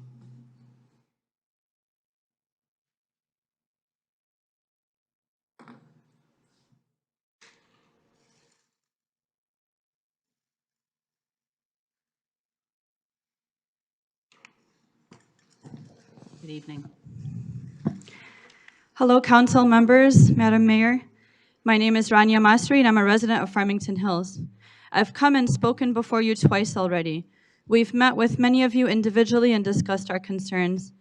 I'm frustrated and disappointed because when we've spoken to each of you, we've gotten a sense from some of you that not only do you care about what's happening in Gaza, but you know that the carpet bombing and indiscriminate killing of innocent civilians that's happening is completely wrong. You know that the murder of innocent women and children is inhumane. And I'm sure you know that to bomb residential areas, schools, refugee camps, and hospitals until most of Gaza's infrastructure is completely destroyed and will take years to rebuild, not only is a war crime, but will take Gaza years to rebuild and generations to recover from the trauma, loss of life, and loss of livelihood. To target a population that is already 85% refugee from their own homeland and completely destroy their children's lives, chance that education and rebuilding their lives only serves to put Israel's own security at a higher risk in the future. This is why you see Israelis and Jewish people coming out in massive protests against Netanyahu and his radical government. When we met with you and told you that we were calling for peace, a bilateral peace, and a release of all hostages from both sides and political prisoners, mostly women and children who are imprisoned, we actually provided a copy of that resolution draft to you. So there are many of us that are calling for peace and the release of hostages from both sides. You told us that it was too controversial and that you've received phone calls pushing back on a ceasefire. However, your council jumped at the chance to call for peace with Ukraine in 2022. My question again is, why should we amplify the voices who are calling for continued violence? Since when did a ceasefire become something controversial? The city of Ferndale just passed a ceasefire resolution today, and it joins the growing list of cities across the country that are doing so. There are a small but vocal few who are leading us to believe that criticizing the state of Israel and its policies is somehow anti-Semitic.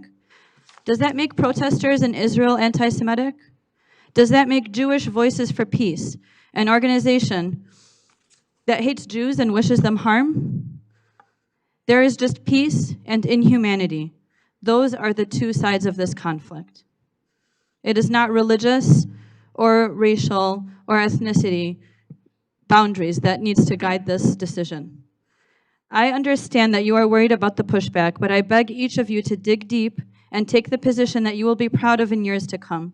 A ceasefire may come sometime in the coming year. At that time, we will dig beneath the rubble, and the mounting death toll will be unimaginable.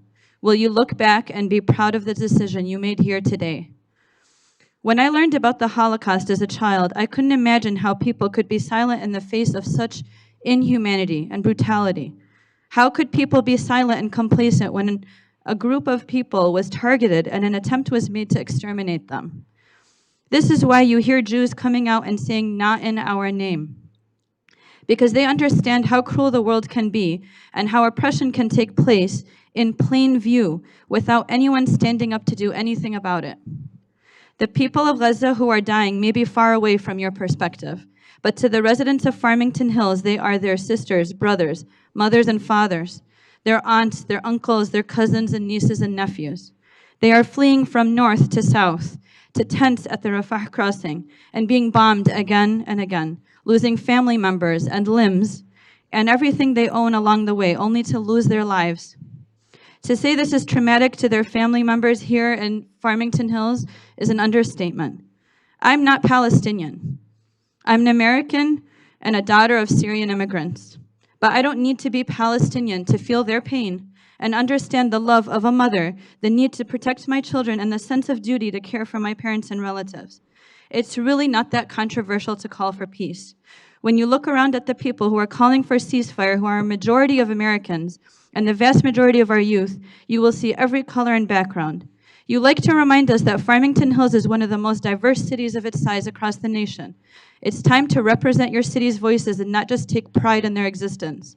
Being the mayor of a diverse city doesn't mean ticking off the statistics with pride, but understanding their needs and wants and being their voice. It's time to amplify your city's peaceful voices and pass a resolution calling for peace now. Thank you. Thank you. Nope, nope, nope. Thank you. Aiden Cummins, followed by Suhair Ghanem. Good evening. Well, many of us were sitting at home watching the Super Bowl last night. Hello, can you hear me? Yep. Now we can hear you. While many of us were sitting at home watching the Super Bowl last night, Israel decided to open a new front into Rafah, a city on its border with Egypt, with Palestine's border with Egypt, where 65% of Gaza's population has been pushed to. That's over 1.5 million people. This has caused the population density to swell to an equivalent of downtown Chicago. Israel has now started relentlessly bombing Rafah. Within the first few hours of the conflict, over 109 Palestinian civilians were killed. So I asked the council, where are these people supposed to go? Every single major city within the Gaza Strip has been bombed to a point of inhospitality. They can't go further south without entering Egypt, and Rafah is the city where international aid flows into. If they've started bombing Rafah, this can potentially disrupt international aid flowing into Gaza, leaving 1.5 million people in Rafah to starve, because Israel has cut off water, food, and electricity to the entire Gaza Strip. They have nowhere to go. This also leads into a potential regional conflict. Due to Israel's campaign in Rafah, they have now, Egypt diplomats, this came out in the Associated Press today, Egyptian diplomats have now threatened to suspend the Camp David Accords and move troops into Sinai. This can spark a potential regional conflict in the Middle East. While this conflict may seem far off and overseas, it has come back to our home state of Michigan too. On Friday, February 2nd, the Wall Street Journal published an article labeling Dearborn, a city less than 20 miles away from us, the jihad capital of America. It is your job as our elected body of government to protect our citizens. The conflict's continuation is putting our citizens under immediate threat of Islamophobic, and anti-Semitic attacks, further heightened by this conflict. So I asked the council to call for a ceasefire and vote on the side of humanity. Thank you. Suhair Ghanem, followed by Nuha Malik. Good evening. Good evening. Respected Mayor and Council members, my name is Suhair Ghanem. I am here to speak for a ceasefire resolution. I'm a Palestinian American. My parents and grandparents were Nakba survivors in 1948. I have extended family and friends who are still trapped in Gaza. It is a local issue that is affecting this community. As we all watch the horrors, the suffering that people in Gaza are enduring every moment of the day, you may think that this is not the right place, not the right body to address it. You may think it is someone else's job to figure out what is going on. It is someone else's job to call for a ceasefire.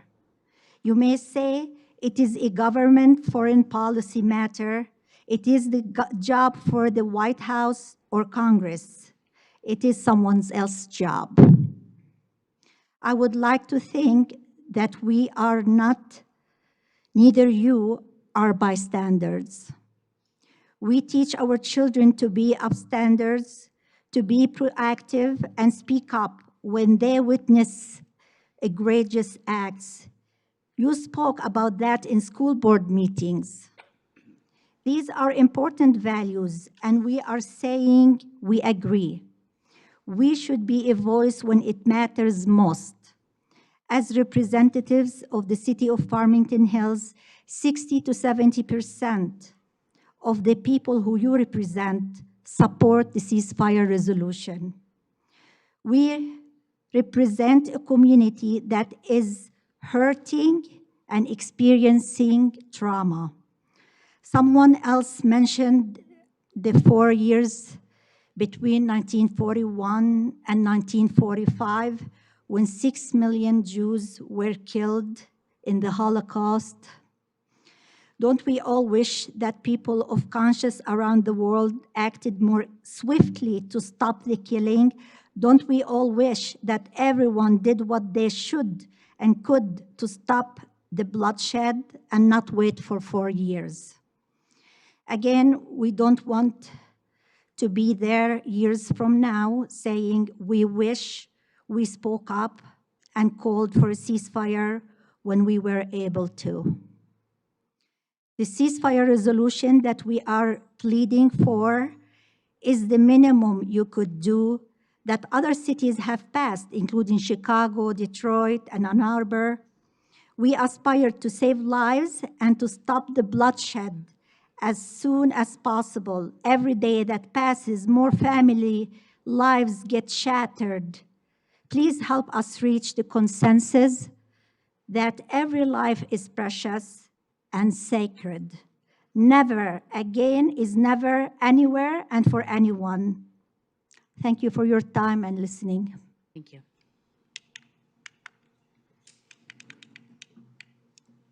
Okay, Nuha Malik, followed by Tanzil Hassan. Good evening. Good evening, Madam Mayor and council members. My name is Nuha Malik. I have been a resident of Farmington Hills for a majority of my life. I actually went to Harrison High School, which is no longer a high school anymore, but I have been a resident of Farmington Hills for around 15 to 20 years. I stand before you today to ask of you to put forth and pass a ceasefire resolution. As many of my beloved community members have come for the past few weeks diligently asking you to put forth and pass a ceasefire resolution, they have explained the context and the history of what is happening in Gaza, in Palestine. And I come here to expound on everything that they have said and to also appeal to your sense of justice and your sense of responsibility to your constituents. Since 1948, the Palestinian people have been under a brutal occupation. For the past 4 months, they have been under a brutal siege that has been relentless and unending. And they have experienced suffering and violence that I cannot explain to you in words. I am an American citizen and my parents are of Indian origin. But what happens to a child in Gaza happens to me. What a mother and a father endure, I endure. This is not some distant catastrophe on another planet. This is very real and very present. And I highly encourage each and every one of you to take some time to look at videos and photos and read articles from reliable sources of what is happening on the ground. And I also ask of you to stand on the right side of history. And more so, I ask you to do so for the sake of our democracy. I understand that each and every one of you who are on this council have either taken these positions or been elected for the sake of making some kind of change, for the sake of having some kind of impact on your community. And this, to me, tells me that you understand the significance of your voice and the power of our democracy. Change, as we often talk about in terms of democracy, change starts on small levels. For example, we talk about how every vote counts. We talk about how every vote counts. Every change, no matter how small, counts in a democracy. Cities across Michigan, cities across the United States have been passing ceasefire resolutions. It isn't insignificant, it is actually very important. All of these small changes compound into one big national push. It will pressure the national governments, the international community to look forward to ceasefire resolutions. This is why I do not accept that we as a city do not have power. I do not accept that we do not have a voice to make a difference. If that were the case, then we would not be living in a democracy. And I also ask you to give your strength and your support to those most vulnerable in your community. Another community member of mine just mentioned both the Wall Street Journal and New York Times recently published articles vilifying Muslims and Arabs throughout the country, but specifically maligning the reputation of our beloved neighbor Dearborn and its constituents. The Muslims, the Arabs, the indigenous people within this community are feeling threatened and have been feeling threatened for the past 4 months, to be frank, for many years. The labeling of Muslims and Arabs as animals, as terrorists, and the city of Dearborn as a criminal entity, this has already and will continue to victimize and cause violence against people of these backgrounds. This will cause physical harm and mental harm to me and my people. By calling for a ceasefire, the city will be extending its arms of safety to those who feel threatened, to those who have felt dehumanized and vilified by social media, by media entities, and by governments at large. And it is your obligation and your duty to speak for the constituents who voted you in. I want to live in a place that was courageous and stood for the Palestinians' dignity and their right to life. I want those children to be safe and for those parents to be able to breathe a sigh of relief. I want to live in a place that speaks up for and protects all of its citizens, no matter their race or their decree. I want not to be disappointed in this city. Thank you. Thank you.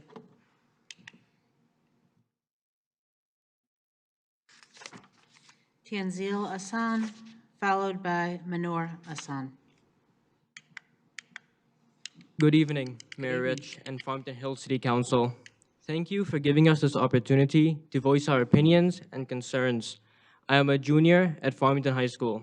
Like many others today, I am here to advocate for a resolution calling for a ceasefire in Gaza. This resolution is not calling for blame, hate, or condemnation of anyone. This resolution is solidifying Farmington Hills as a city of peace and on the side of humanity. Indeed, this city council released a proclamation recognizing that there is no place for hate in Farmington Hills.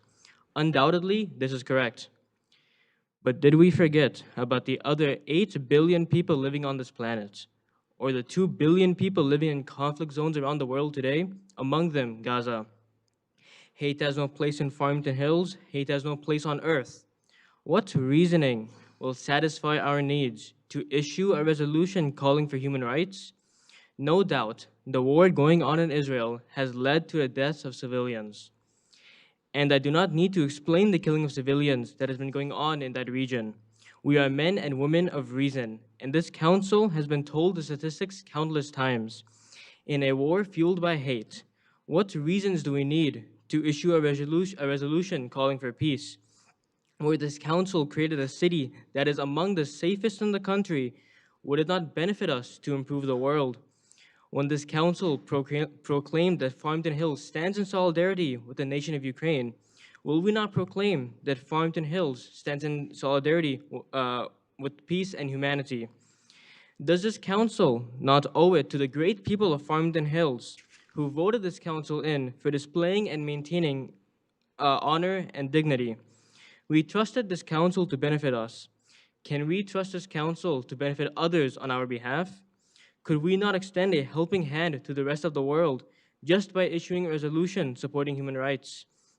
So I ask all of you, as a student and resident of Farmington Hills, and on behalf of all my neighbors who are present here today, to issue a resolution calling for a ceasefire in Gaza, which should include the exchange of Israeli hostages and innocent Palestinians jailed, and preservation of human rights, so that the rights granted to us in this land be granted to those suffering everywhere. Thank you for your time. Thank you.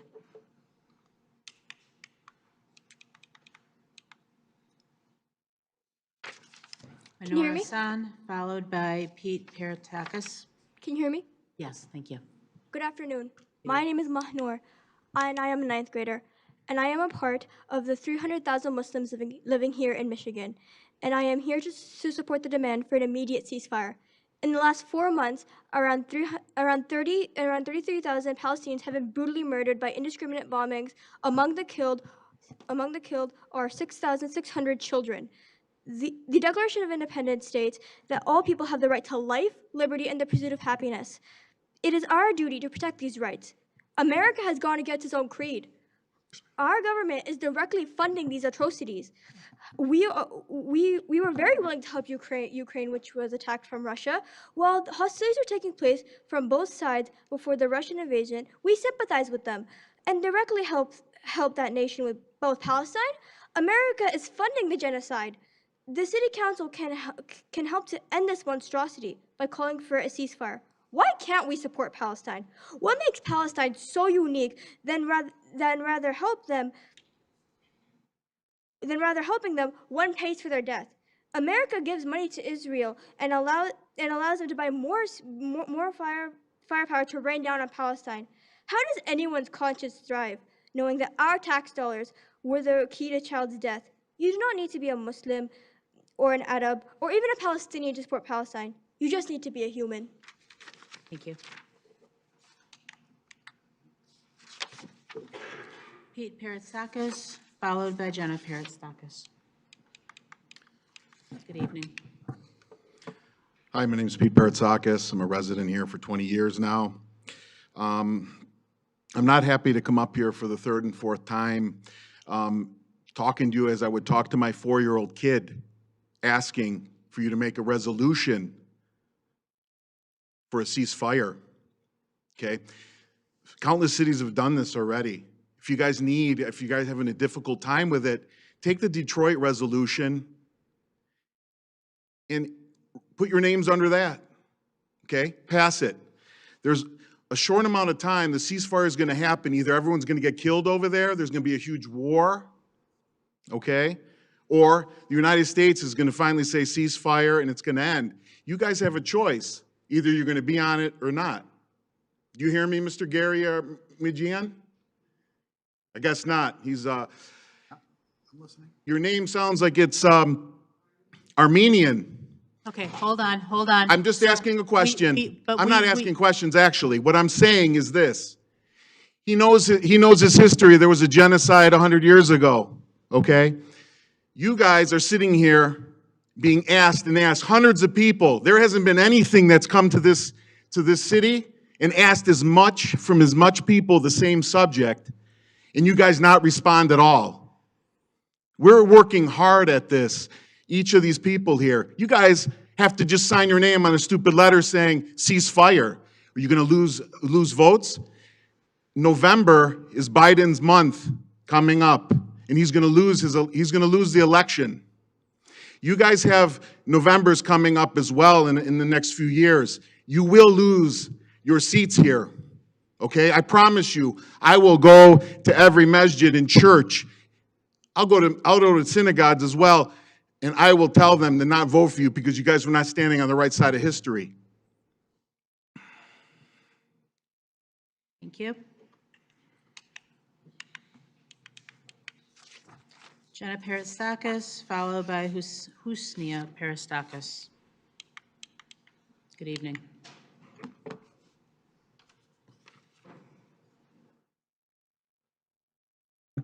Good evening, respected board members. My name is Jenna Paratsakis, and I am a Palestinian Greek American 7th grader.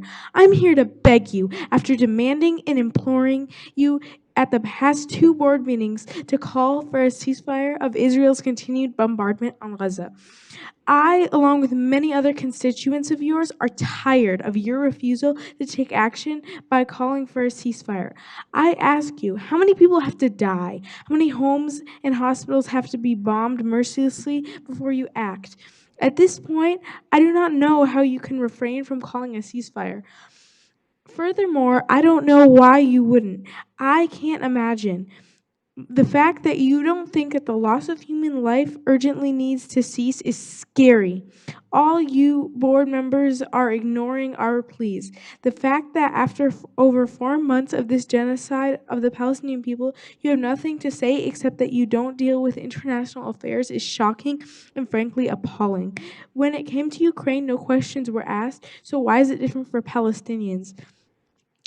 I don't know about everyone else, but your reasons sound like meaningless excuses, and your proclamations about no hate in Farmington Hills are great, but in the context of an ethnic cleansing and genocide, they don't cut it.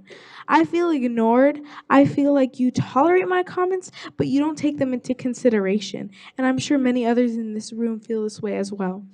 All I can say is that if you have a shred of humanity, you will call for a ceasefire.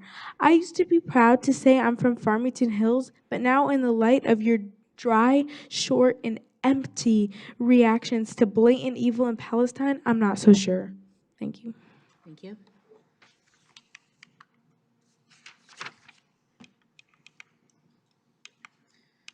Husnia Peristakis, followed by Dana Ibrahim.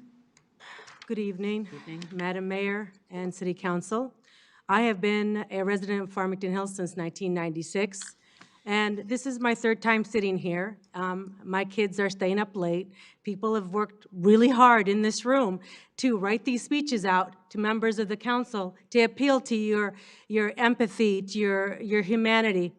But what I've witnessed here is note writing, like we're sitting in middle school, okay? People are on the computer reading and not paying attention. I mean, you know, the Quran and Islam teaches us that God guides who he wants, okay? And the rest are blind, deaf, and unmoved by the suffering of humanity.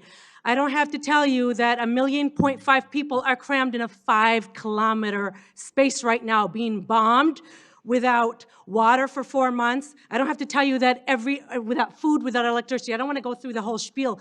Every single one of these people in this room have come and have appealed to you and have poured out their heart and their soul. And I see no movement. I see a lot of excitement over whether or not the new 75,000-foot Myers is going to have real bricks or not. But yet, for humanity, nothing, nothing. You know what? It's quite telling. I don't need to say any more. You know what? I want you to go back and look and research Miko Peled, an Israeli historian and academic. Ilan Pape, another Israeli academic, okay? Norman Finkelstein. I'm not telling you to go and look at Al Jazeera. I'm telling you to look at Miko Peled. He is an ex-general's son. He served in the Israeli military, okay? Norman Finkelstein, Ilan Pape, among many prominent Jewish academic scholars, okay? Watch Democracy Now! Have some emotion, have some apathy. Don't be so blatantly uncaring and unsympathetic. Thank you. Thank you.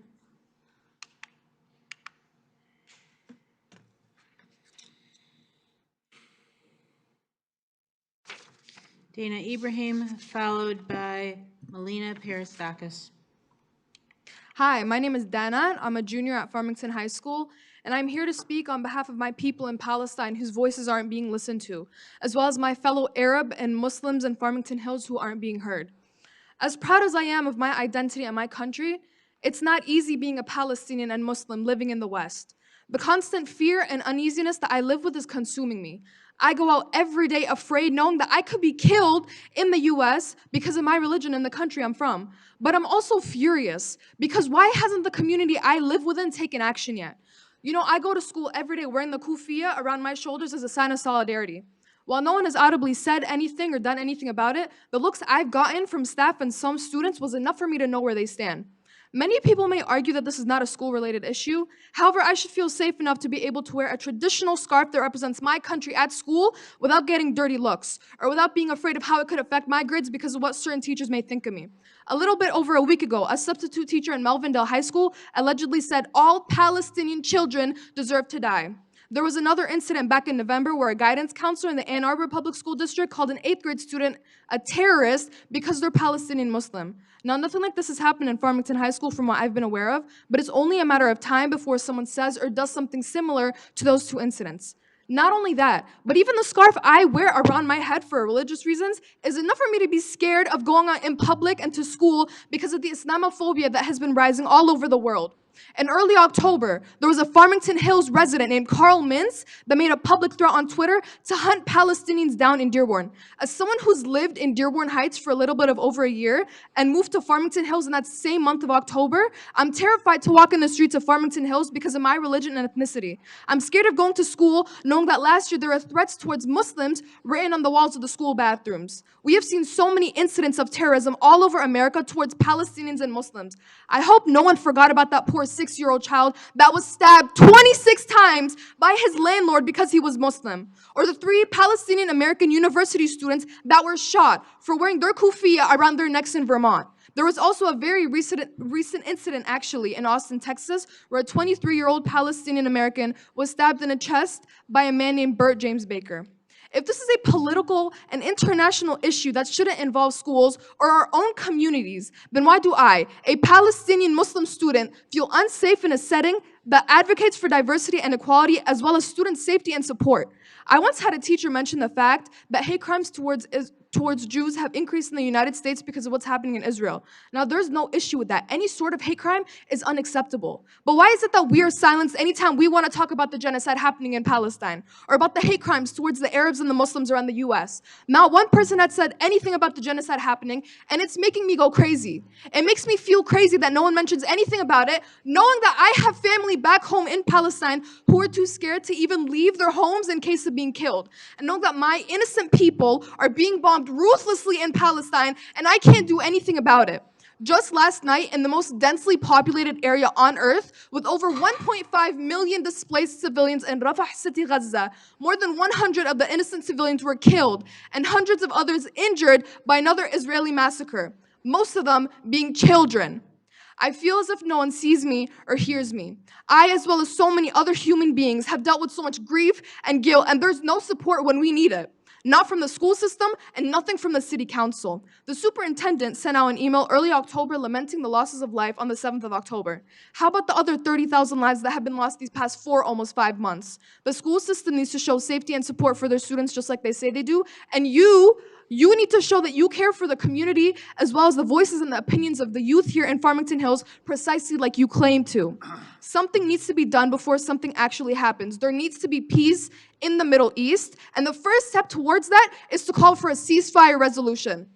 Thank you. Thank you.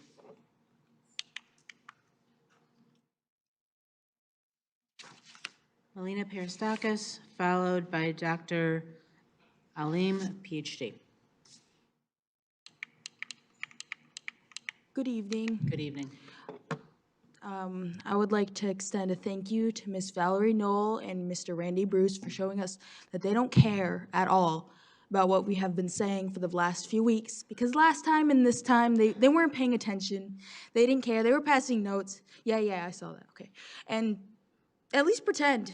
Please, at least pretend that you care, because we've been spouting statistics about how 30,000 people have been murdered and how 10,000 children have been killed. They're in pain, they're starving, they're dying from disease, they're being orphaned. And you guys can't just say ceasefire. Yes, we want a ceasefire. You can't say that, because a ceasefire is an ending to fighting. Doesn't matter what fighting, it's just an ending to fighting. Why can't you say that you want an end to this massacre in Gaza that's going on? Why can't you say that? Because I don't feel safe here. The kids in Gaza sure as heck don't feel safe over there when they're being carpet bombed every single day. And nobody cares enough to say anything. Ann Arbor just passed a ceasefire resolution. Ferndale passed one today. Lansing passed one. Chicago passed one. I don't see why we can't. And you guys passed a proclamation for Ukraine back in 2022 without thinking about that 2005 resolution. So why can't you do that for us? Pass a ceasefire proclamation. Yeah.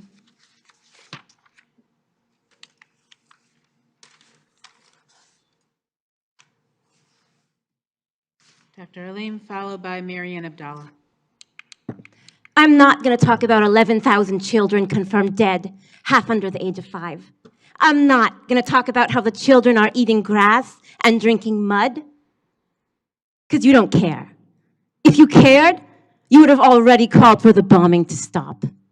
So instead, I'm going to talk about you and how much money you are making off this genocide. Michigan total export profits to Israel since 2022, 290,850 dollars. Total since 1996, $3.3 billion. Ranking of Michigan as a trade and investment partner to Israel since 2022, 22. Ranking of Michigan as exporter to Israel since 2022, 11. Michigan military contracts with Israel since 2015, $11,943,982. Technology grant from Israel to Michigan, $1,745,258. Industrial grant from Israel to Michigan, $2,543,364. Examples of Oakland County recipients of funding in Michigan from Israel: Utilize Incorporated, Oakland University, Henry Ford Hospital. In 2009, the Michigan-Israel Water Technology Working Group was signed to advance water technology in Israel, while homes in the West Bank are limited to receiving water 2 to 3 times a week. In 2015, Michigan gave $12 million of material to the Israeli army. Since 1996, Michigan has given $652 million in materials to the Israeli army. In 2014, Rick Snyder signed a for-profit business collaboration between Michigan and Israel. In 2017, Rick Snyder made Michigan the first state that year to pass anti-boycott laws. You want to control where we shop because you want to protect your financial assets in Israel.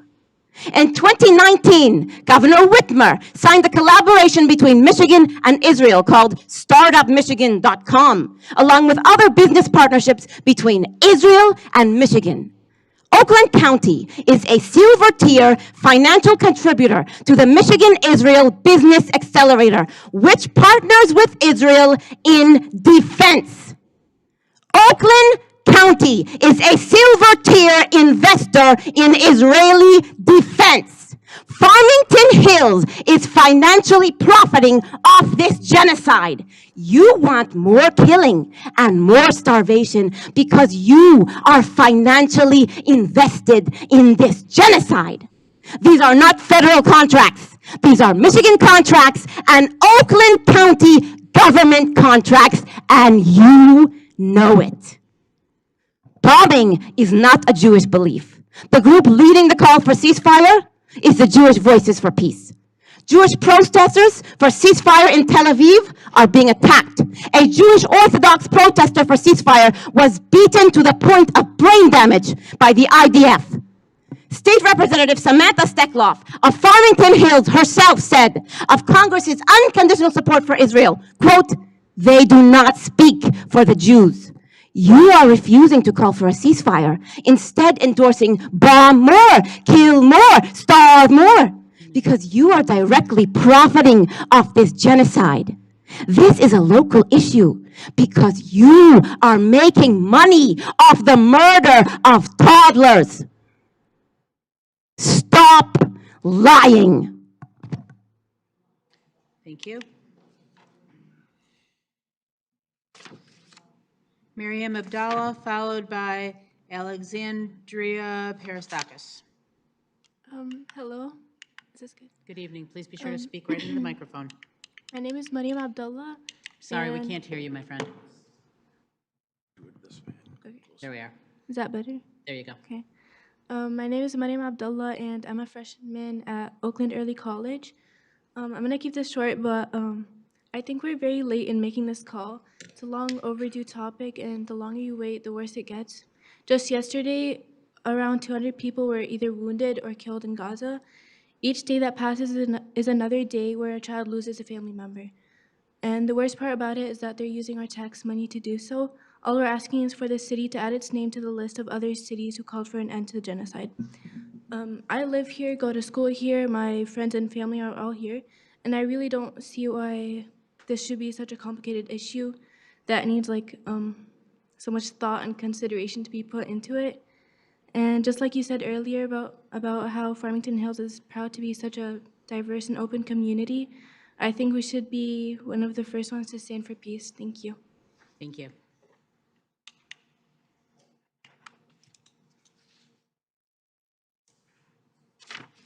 Alexandria Peristakis, followed by Srila Dada. Hello. Do I really have to introduce myself again? I think that you should know my name by now because it's the third time that I'm coming here and asking you for a ceasefire in Gaza.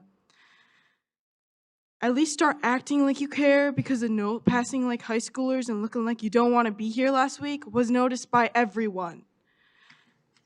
Wake up, sit straight, and stop snoozing. At least try to fathom what we are talking about, because it should be of utmost importance to you, because innocent people are being killed. Plain and simple, they are being brutally murdered every single minute, and you sit here in your cushy office chairs and do not care at all. If I, a 14-year-old, can understand the severity of the situation, then why can't you? You're probably 30 to 40 years older than me, but you simply don't care. There's something very, very wrong with that. You have proven time and time again that you all care about, all you care about is what's gonna better you and your personal agenda. We don't have time anymore to wait and let you think about whether supporting a ceasefire or not to end this genocide is gonna be beneficial for you. People are dying. Does that not scare you? I can't read off statistics anymore because it should be common knowledge by now that people in Gaza are being slaughtered. Massacring, targeting, and deliberately killing civilians are all war crimes. I am enraged that I'm having to tell a group of full-grown adults that calling for a ceasefire is not a controversial statement. You're asking for a ceasefire. You're calling an end to the slaughter. I'm positive that if this situation was flipped around and Israel was being slaughtered mercilessly for 128 days, on the first day of the killing, you would have stepped up with no one even asking you and condemned the killing. Why can't you treat the Palestinians the same way? Grow a backbone and stand up for justice. You've proven yourself complicit again and again in this genocide, just like President Biden, because you both are alike. You both put your personal agendas ahead of the people you represent, the people that voted you in. Vote for a ceasefire resolution and get it on the agenda, because everyone in this room and watching online now knows your true colors and where you stand on this issue, and they won't be voting you back into power again. We won't be voting Biden back into power, and we won't be voting you back into power. Thank you. Srila Dada, followed by Stacy Kyle. Thank you, City Council and Mayor, for allowing me to speak here. Could you speak into the microphone, please? Yeah, I'm here to express my support for a ceasefire resolution and stand with everybody else who's spoken here. My tax dollars are going towards killing, maiming, and starving thousands of children. This makes it difficult for me to sleep at night. The city of Farmington Hills this week is organizing an event to celebrate love. What does love even mean if we are unwilling to grapple with really difficult questions? Is it just like heart emojis and chocolates? I mean, love is meaningless unless we're willing to speak out against injustice. At least 48 cities in the US, and I think at least 9 or 10 cities in Michigan have already passed a ceasefire resolution. I urge you to join them and express your opposition to the slaughter of civilians. As many people said, it's really not complicated. Thank you. Thank you.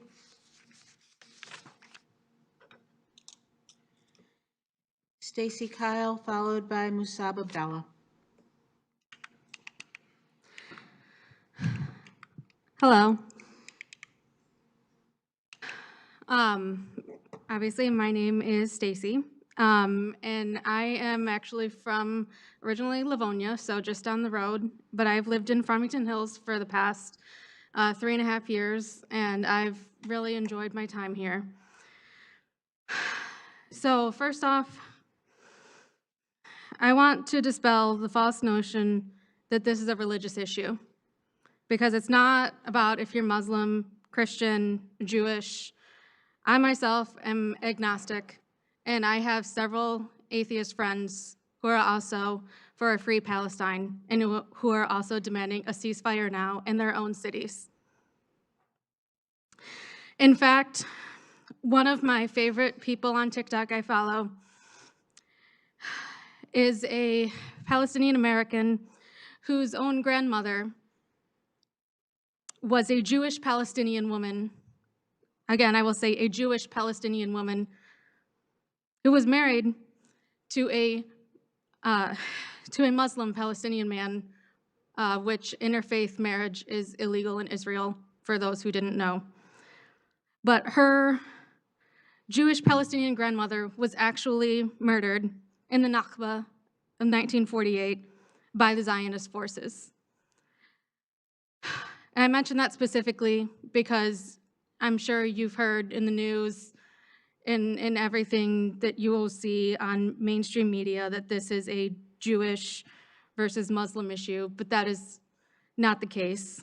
And as someone mentioned earlier, you know, the works of the likes of Ilan Pappé will show you that Christians, Muslims, and Jews live together in pretty good peace and harmony before Zionism really took off.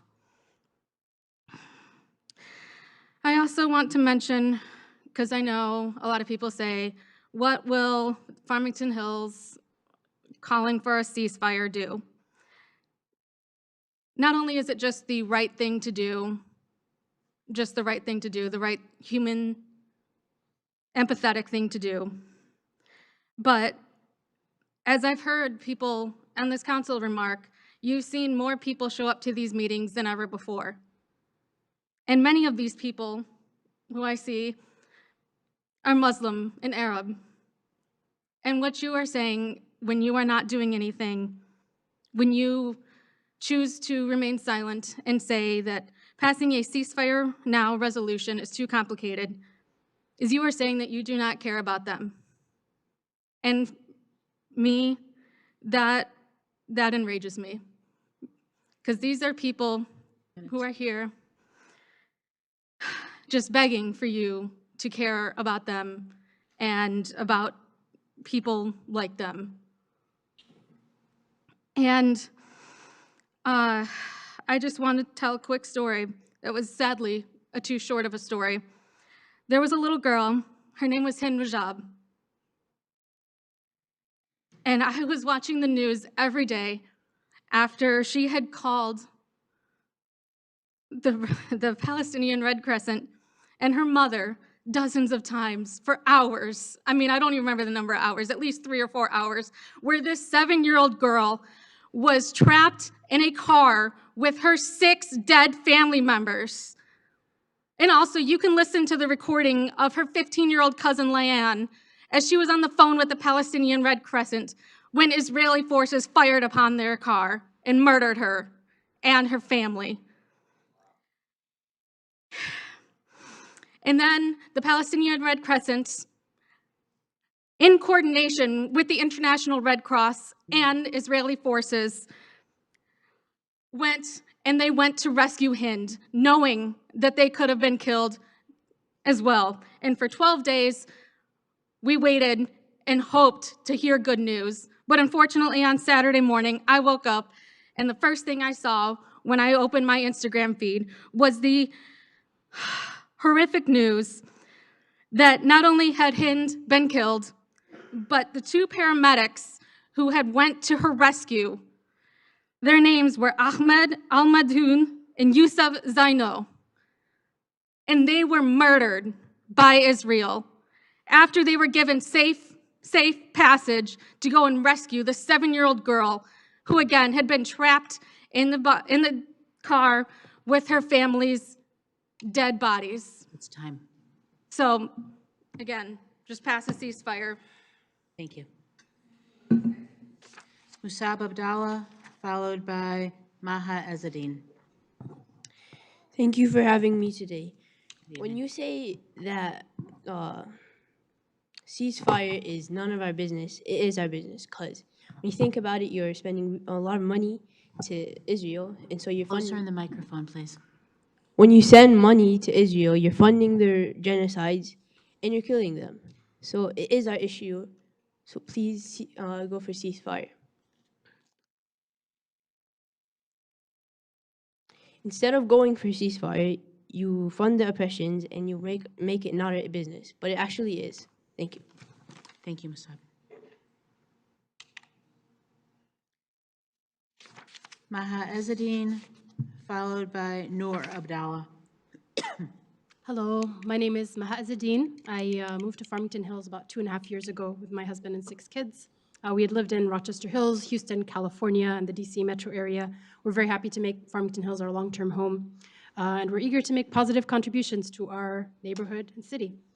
I'm really proud of our residents who've waited now for 3 hours to make comments, and the school children who still want to do their part and make their comments, and for the council members who are at least appearing to still pay attention. Since October, Israel has dropped the equivalent of 2 nuclear bombs, 25,000 tons of explosives on the most densely populated walled-in strip of land that's about the size of Detroit. There's no war crime in the last few months that hasn't been committed, and the entire world is looking on in shock and horror.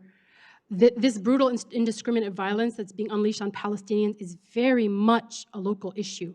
Our tax money is paying daily for atrocities. Israel is the greatest recipient of US aid, and our government has given $15 billion just over the past few months to empower Israel to wage war, no strings attached, no conditions, no red lines, destroying every single hospital, school, digging up graveyards, sniping at families through the windows of their apartments, and killing more than 12,000 children. That's the number of children we have in Farmington Hills. That's the number of children we have in Farmington Hills.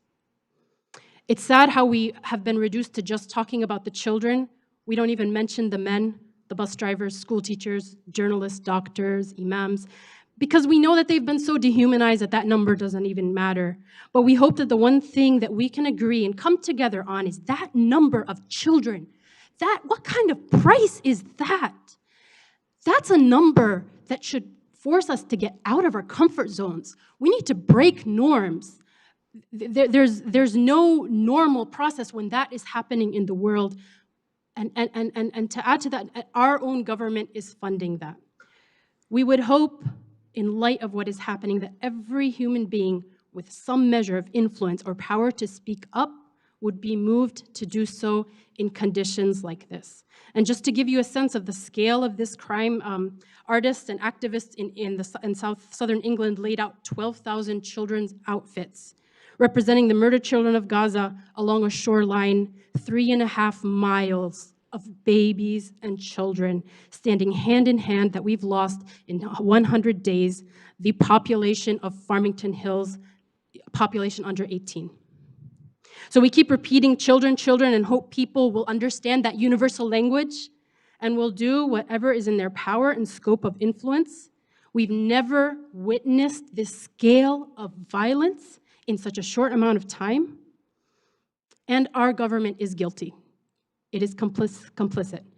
Even if our scope here is local, we are a part of that government, you are a part of that government, and all of the citizens, we are stakeholders in that government. A ceasefire is a call for a temporary cessation of military action to allow for negotiations, release of hostages and prisoners, and peace talks. There's nothing controversial about that. Calling for a ceasefire, calling for peace, if that in some way has been skewed to be controversial, then there's something extremely unhealthy and twisted in the way you are operating and viewing the world. We have a rich history in the United States of American cities, townships, universities, school districts, and sports teams that push their citizens, pushing their local governing councils to issue anti-war proclamations and resolutions going way back to the Vietnam War. They mobilized to call for peace during the Vietnam War and again in the early 2000s to call for an end to the protracted war in Iraq. 1 minute. Even though these measures were mostly symbolic, they understood that many small local voices make an impact, and it sends a message to our state governments, our senators, and our national government that we stand for peace. Over 70 cities have issued resolutions calling for peace. This includes many of our neighboring cities, Detroit, Chicago, Kalamazoo, Ann Arbor, Ypsilanti, and Hamtramck. We want our home city of Farmington Hills to be on that list. Thank you.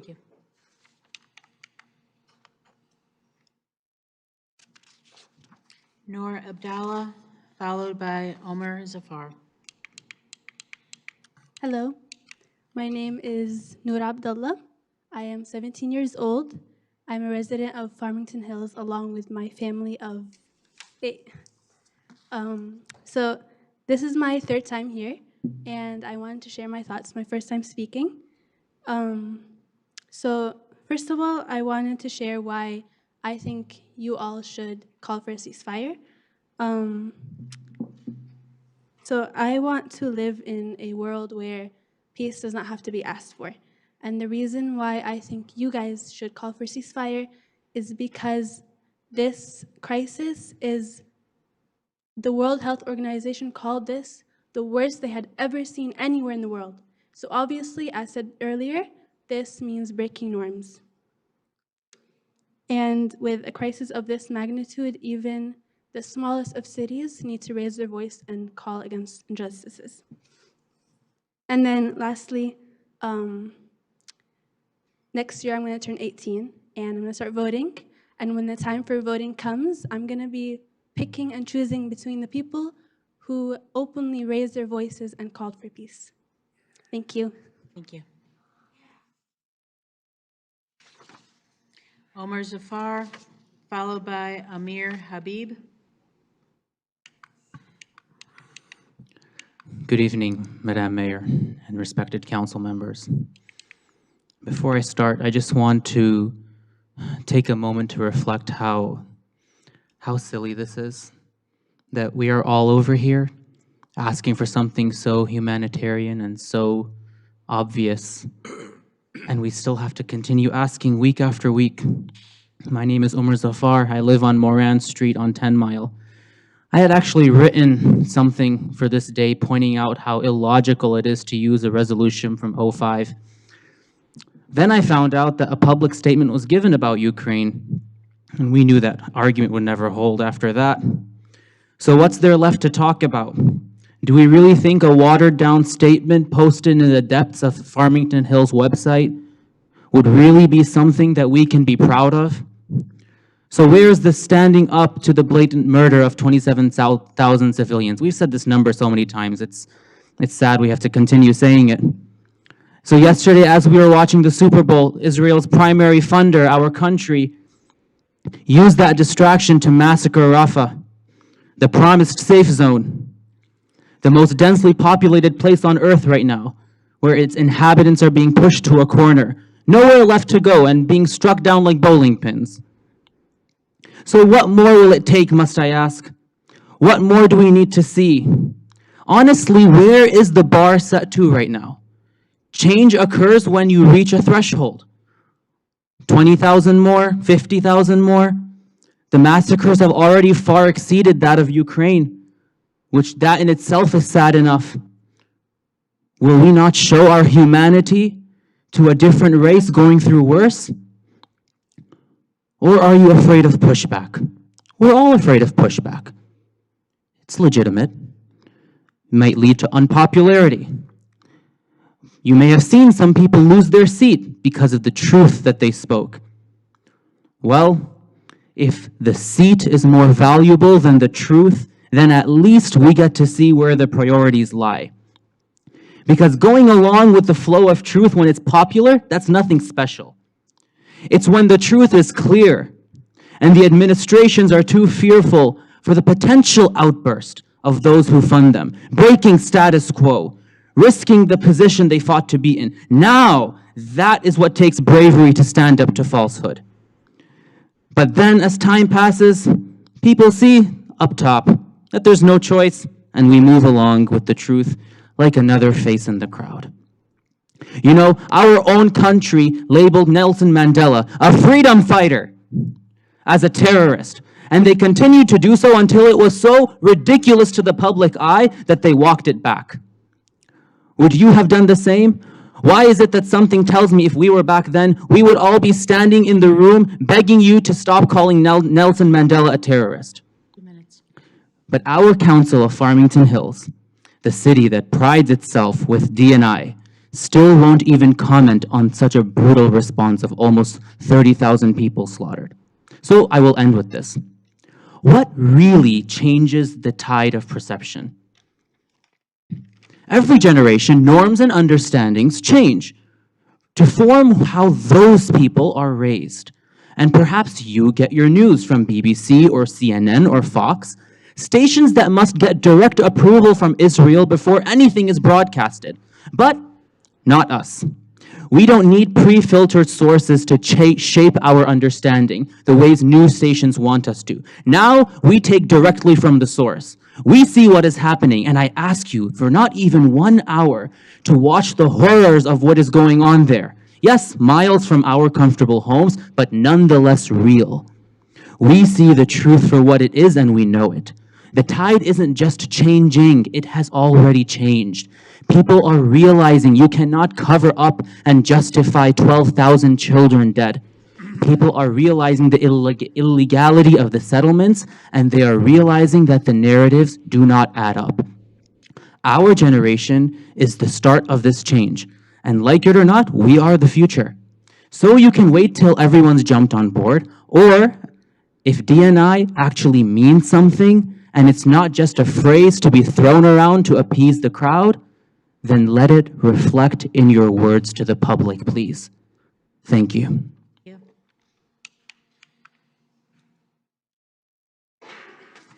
Amir Habib, followed by Hajira Arif. Good evening, council members. Good evening. And Ms. Mayor, my name is Amir Habib, Please speak into the microphone. and I'm going to open up the biggest Kroger you've ever seen. Sorry. Just wanted to get your attention, just to wake you guys up.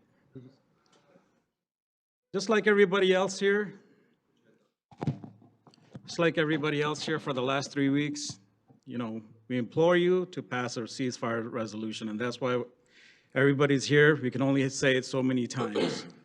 And this indeed is a local issue.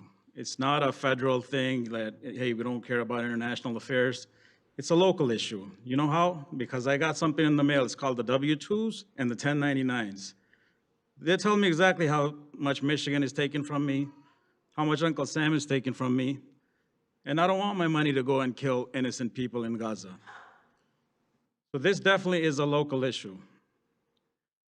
You know, I congratulate you guys for passing the Black History Month, acknowledgement.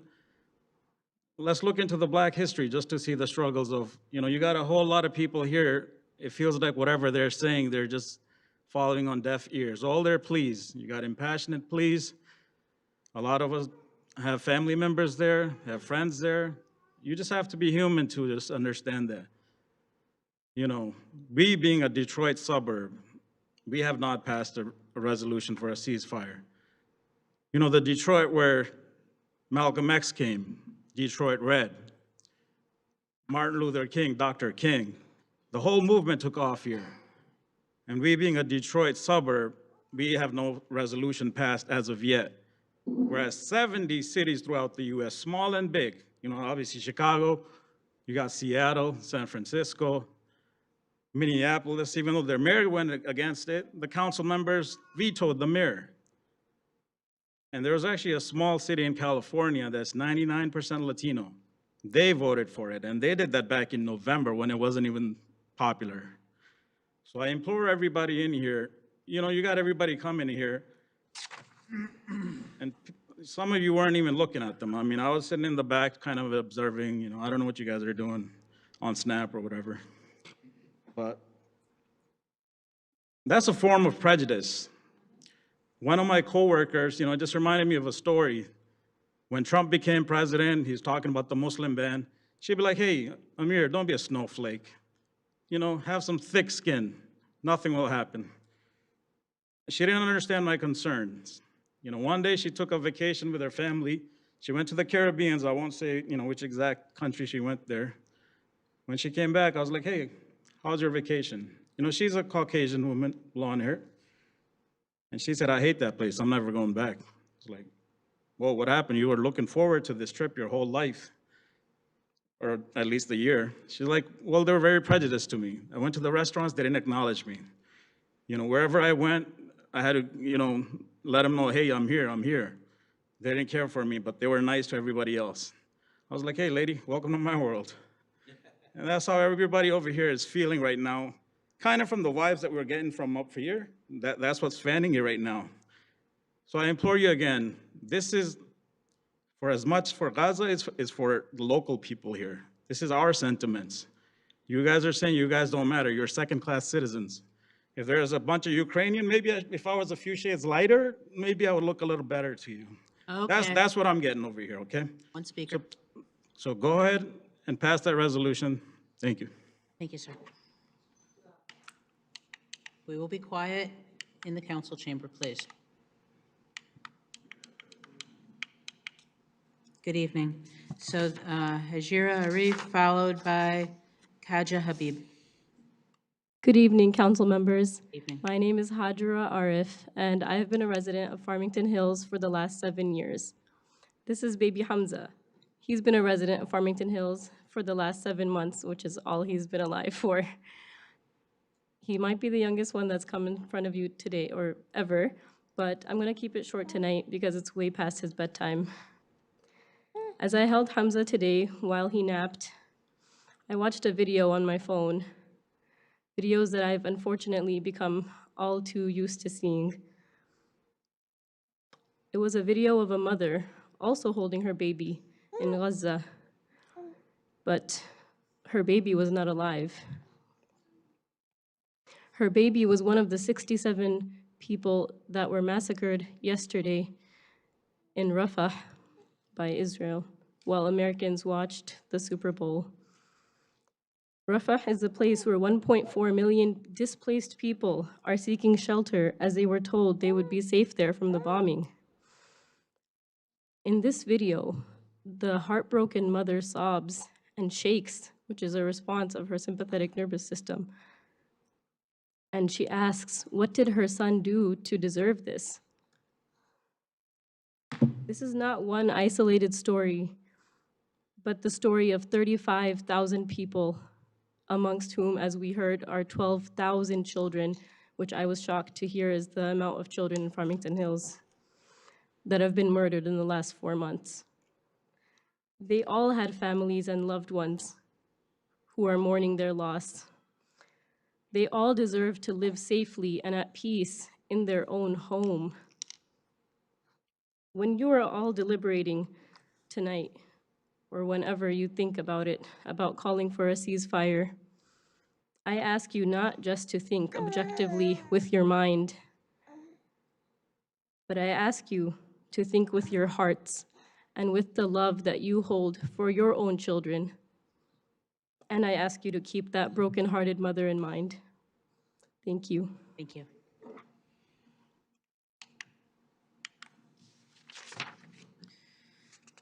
Kaja Habib, followed by Alina Habib.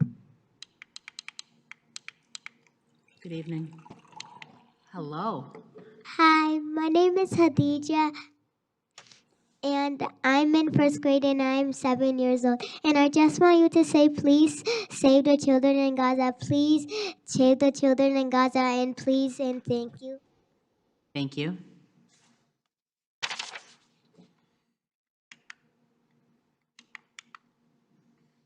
Okay. Alina Habib, followed by Halima Halilovic. Good evening. My name is Alina, and today I'm going to be talking about what's been going on in Palestine. So do I really need to explain what's happening? Can you We all know please what speak happened at into the this point. microphone? We really can't hear you. At this point, we all know what's happened. And it's really disappointing to see that our country, America, has gone against what's right and has been spreading false propaganda about the Palestinians online to fill the people of America's minds with all the hate and prejudice against Palestinians. I'm also disappointed in the City Council for listening to all these speeches that our fellow Muslim community members and citizens have done over and over again, but you still haven't done anything to change. So I'm just going to say this one last time. Imagine you're a 6-year-old. A 6-year-old who's living in a nice and loving home, and one day someone comes out of nowhere and takes your home without any permission or any type of certificate to show that they're allowed to be there, and they start living in your home. They force you to go live somewhere else with your family, and they start killing all your people. You've ended up losing much of your family, and now you have to live on your own. I'm just going to say this right now. What has a small child ever done to you to deserve all of that? That 6-year-old doesn't even know how 90% of the world works. They think their world is all sunshine and happiness and that they can always depend on adults for support when they need it. But that's definitely not the case here. And what happens next? They get killed. For what? For simply existing and for being Palestinian. This is the life of the Palestinian children in Gaza. And I bet if this was your child, you would get mad and want to do something about it. But when it comes to Palestinian children, you suddenly don't care anymore and want them to die. Shame on you. No matter what ethnicity you are, a child will always be a child. And over 12,000 children in Palestine have died only in the last few months. And every 10 minutes, a child or more dies in Gaza. We people really aren't asking for much. We're just asking for you to overturn that resolution of 2005 mentioning you don't pass resolutions on foreign affairs, just like you made that exception in support of Ukraine.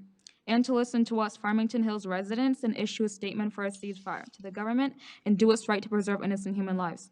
Many people think that this whole situation started on October 8th, 7th, but in reality it's been going on for almost 80 years now. People also consider this a war, but it's really not. It's just one side wiping out and committing genocide to the other and poor and defenseless side. This is not just politics anymore. This is an ongoing genocide that's been happening for over 75 years, and we hope you do what's right this time. Thank you for your time. Thank you.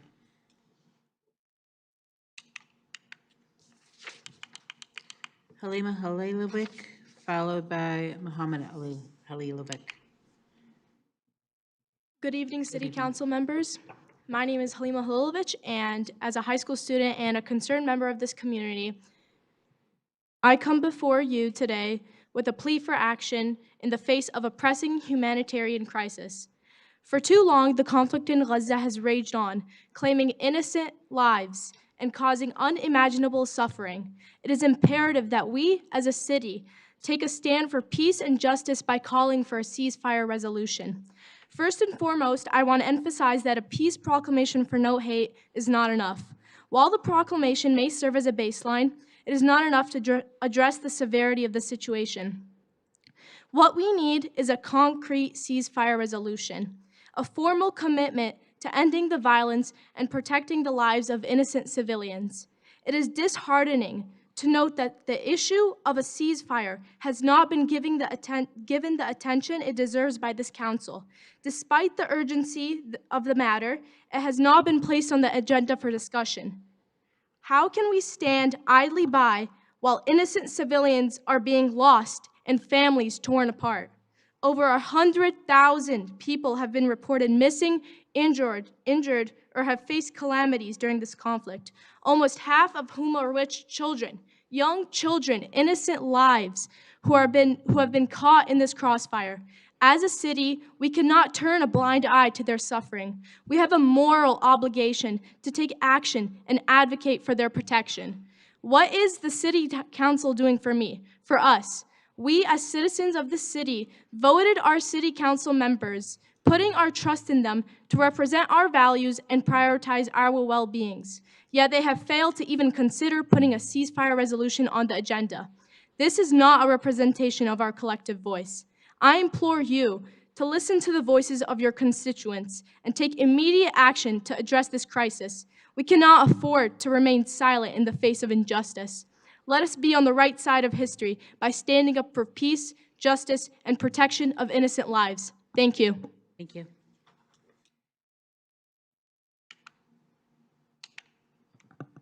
Muhammad Halilovic, followed by David Finkel. Good evening, everyone. Good evening. My name is Mohammed Halilovic. You guys remember me just like everyone else for the last 3 occasions here. We've been coming to talk to you and address you on behalf of all the constituents to look into this ceasefire resolution. So again, I live in Farmington Hills. And honestly, I am distraught when I sit here and I listen to all these people and I see really a lack of empathy on behalf of the city council. I mean, I understand that there are international complexities and some of you guys might be hesitant to act and do something about this, but you guys have demonstrated that you can and that you did, just like the Ukraine proclamation that you did. So when you tell us that you can't do nothing, that is an absolute lie. It's an absolute lie. And honestly, when I look at all of these people, I just don't understand, why are we any different? Why are people around the world any different than people in Ukraine and other places? So we see the unfolding situation in Palestine. Everybody's talked about it. But again, the lack of empathy and the lack of action by the city council is just astounding. The story that are really coming out of Palestine, and this one sister, she'd mentioned the story of Hind, the 6-year-old. I had the same, I've been watching this conflict for the last 3 to 4 months, 4 months now. And this one just broke my heart. And this is just one out of thousands of stories where this girl, can you imagine, and I want all of you guys, I know we live in Farmington Hills, we drive beautiful cars, comfortable homes. You guys go home just like I do, and I don't even know how you sleep at night. I really don't. And one thing I do want to emphasize, that one day, and I want to address your conscience, one day all of us will be in front of the Supreme Court, but not the Supreme Court of the United States. You're going to be at the Supreme Court of God. Whoever you believe in, you will stand in front of the Supreme Court of God, and I want you guys to imagine, you guys, just like we're walking in here, and you guys are sitting on higher chairs than we are, God is going to ask every one of you, and just like we have video recorders, 100 years ago we could not imagine that somebody can replay a situation for us where you can see your actions, and not just your actions, your lips, but God will replay what's in your hearts, what's in your minds. And at that day, you will not be able to say, you know what, I didn't understand. Because you know what, God is going to replay what's going to be in your heart. And that's going to be right around the corner for all of us. So with that story of the girl, the 6-year-old girl, it has really broken my heart. I was just reading and listening to the story, and the girl, just one snippet, I want you to imagine this one snippet. The girl, she's sitting in a car with her family killed in a car. The audio that's played from the girl, however the audio made it back, she tells the crew, I am scared, it is dark, I need help. And guess what? The brave people, they go try to fetch the ambulance to save him, and Israel bombs the very ambulance that tries to go save him, and the girl is shot, the 6-year-old is shot, and that is by the state of Israel. So at the beginning, we were challenged with the hostages. We know where they're willing to sign the deal yesterday, every day, but Israel keeps refusing. So we're talking about, what about the hostages? Hostages could have been released 4 months ago had the ceasefire been called for by Israel. So in a sense, all we're trying to do is implore you guys, the city council, call for the ceasefire. You will get the hostages released. Call them, and then you'll also get the 10,000 hostages that are held in Israeli prisons released as well too. Literally 10,000 hostages, except they call them prisoners, and they collect them just by going out on the streets.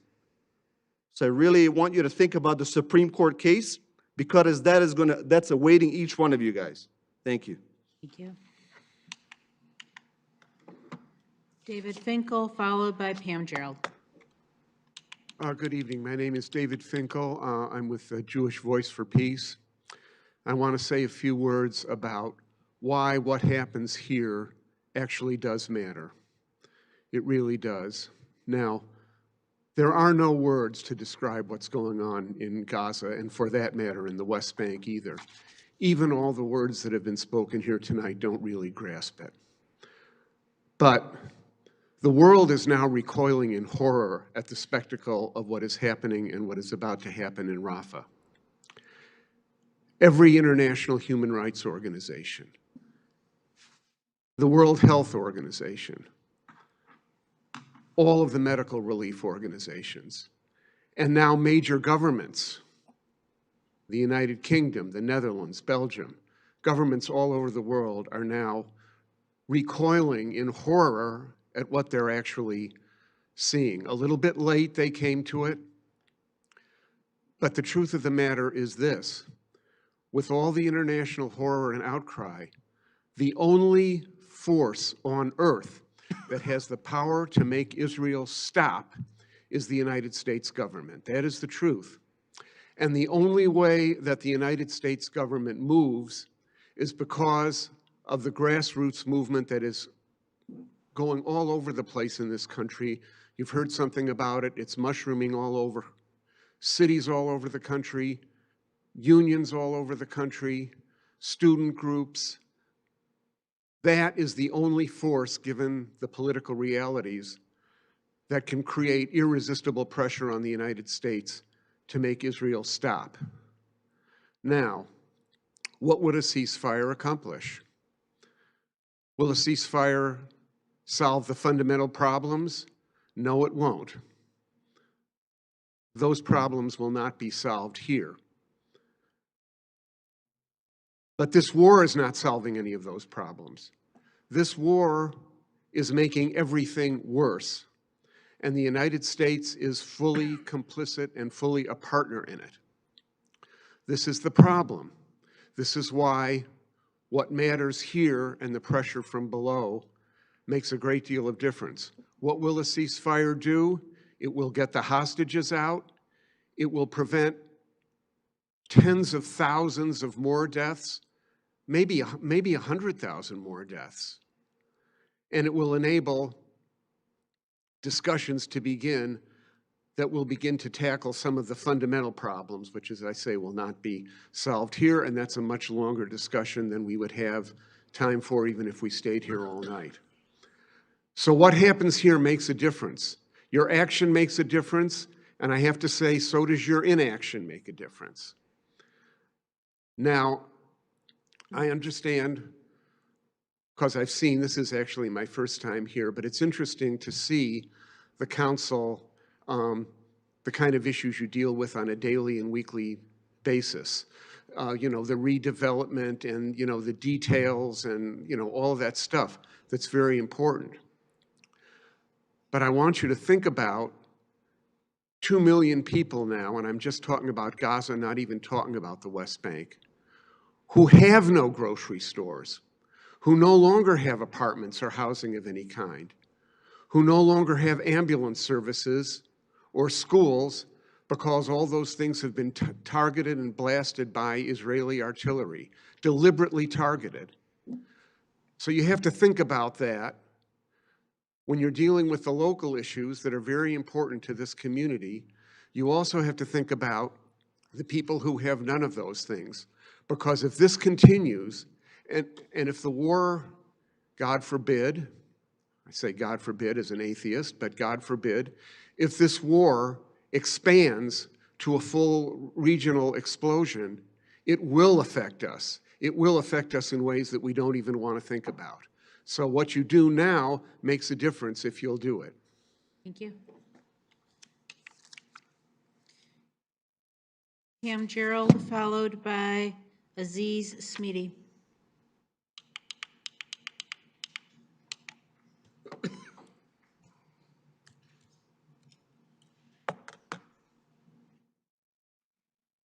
I wanted to ask the mayor a question, and I asked you during the break. When people fill out an application, because I keep hearing you say you want people to sign up for boards and commissions, and when you have people that sign up and their name gets passed over or their application gets passed over,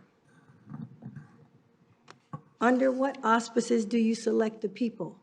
I know that the people are appointed to serve at the pleasure of the mayor, but just to give you an example, over a year ago, I signed up to be on several of the committees.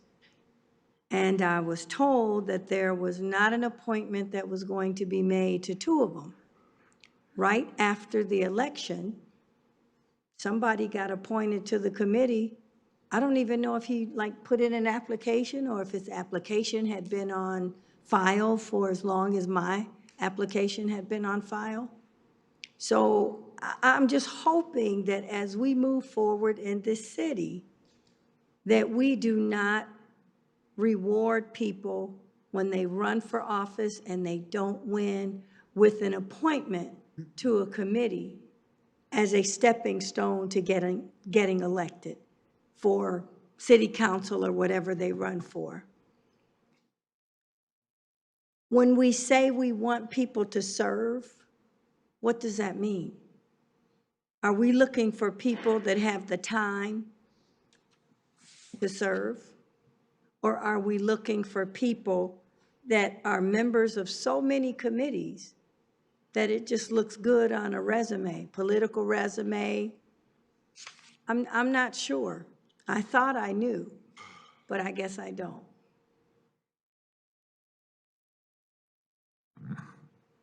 I would like for the mayor to just be specific, even though it's at your pleasure. I heard transparency. And you hear transparency in all of these candidates' platform. And I thought I knew what transparency meant. And I've been around campaigning for, wow, about 47 years. And I guess transparency, what it meant when I first started campaigning as a young teenager, it doesn't mean the same thing now. So I would appreciate, I'm sorry. Did you have 2 minutes? It might be conducive to put a timer here so we can, so we can see it. And then we don't have to keep being interrupted. You got 4 minutes, you got 3 minutes, you got 2 minutes. Thank you. I speak quite a bit that I can pretty much time myself, but I would like to look at the clock if you would put it up there. Thank you so much for that. I just want these words that we use or that we hear when people are campaigning to just be better defined, because it seems like every election they mean something else. It just seems like in this chamber during these meetings that there's a different air, and I'm not sure what it is.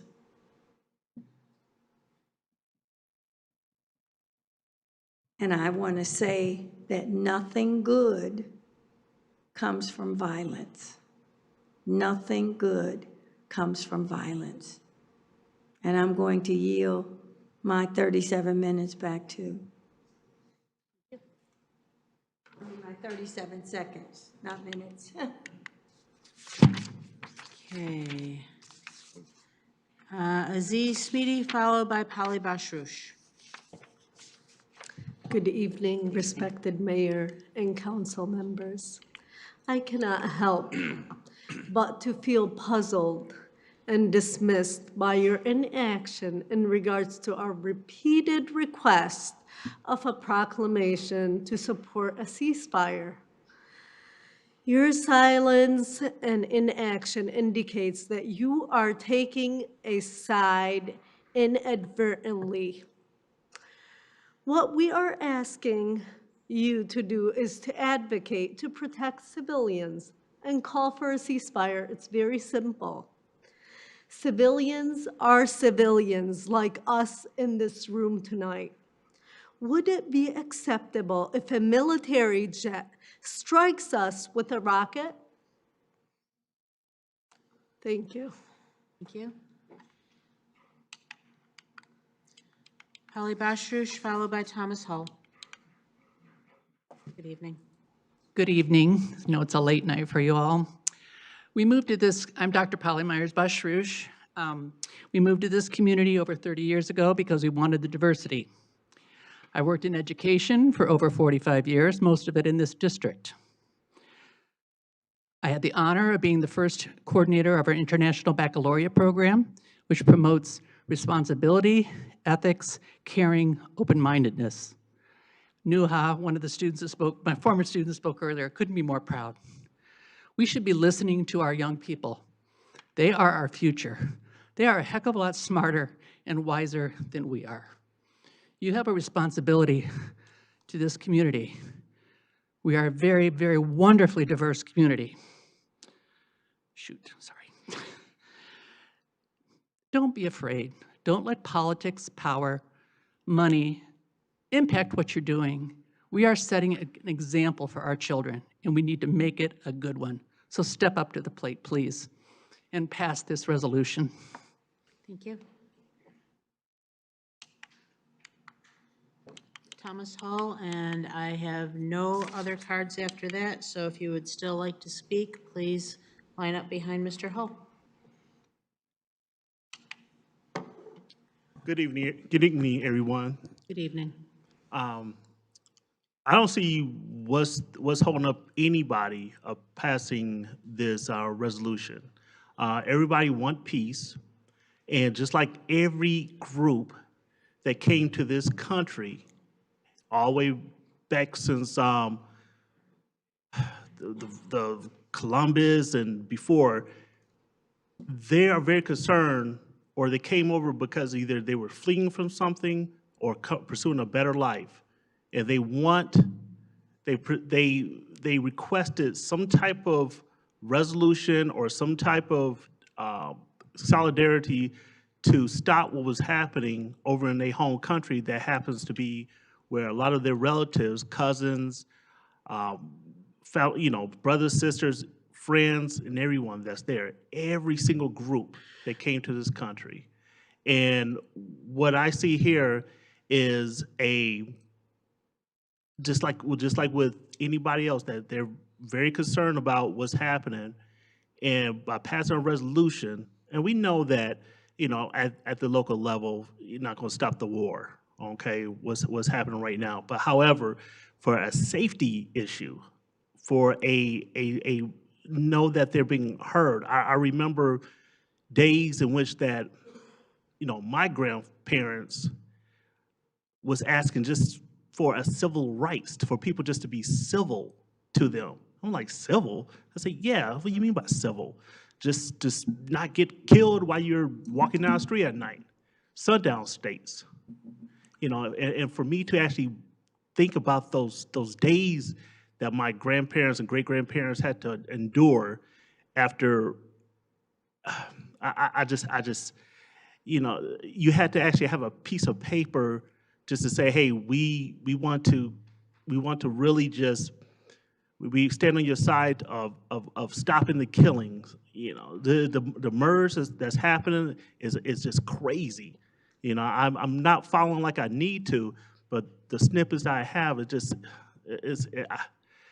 it's kind of hard for just to imagine, especially in this day and age when you see I hear about stories like that from, from the older generation, but to actually witness it now that's happening is still going on.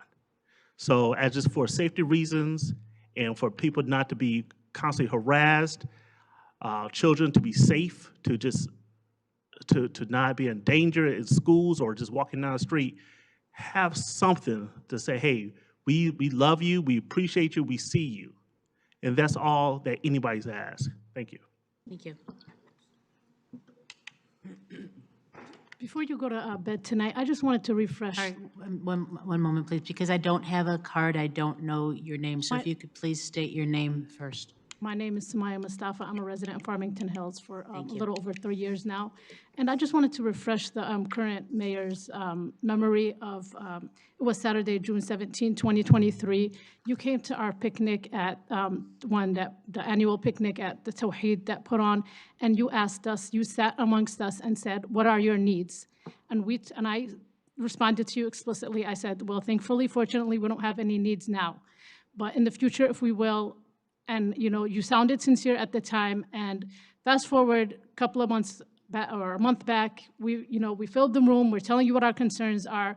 Our community has poured out their hearts to you, told you what we need, and it's fallen to deaf ears. So not only that, you lied to us. I mean, I can't say any other, I can't sugarcoat it. You lied to us. You said before we even were able to present our case, you said we don't take positions on foreign matters.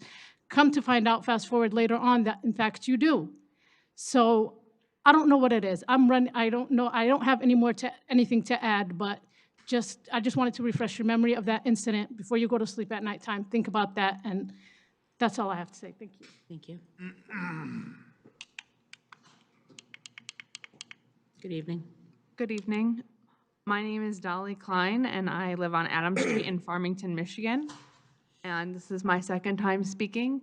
I tried to come last time after bedtime, and I came at 9:22, and you guys worked really fast last time, so you weren't here when I came to speak. So I'm glad you're still here today after bedtime. The mothers in Gaza don't get to safely tuck their children into bed and go to their city council to ask for rights of the Israeli hostages. But I believe the mothers would, because as a mother, my heart breaks for Israel and my heart breaks for Gaza. I have the privilege to come to you in a safe and functioning city, and I am here to ask you to consider the safety of the children in Gaza. I'm asking you to consider the safety of my Palestinian and my Palestinian-looking community members here in Farmington Hills, Michigan. I am asking you to consider peace. Please consider a resolution for the permanent ceasefire in Gaza. Thank you. Thank you.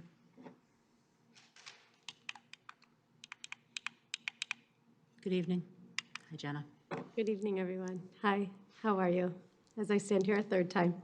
My name is Jenna Adewa, Farmington Hills resident for about 14 years now, a little over. I didn't really prepare anything for tonight, to be honest with you, because I really don't know what else you all need to hear. But I do have a clip of the 911 call from Hind, the 6-year-old girl, to the Red Crescent. And it is in Arabic, but I'll translate after, if you don't mind.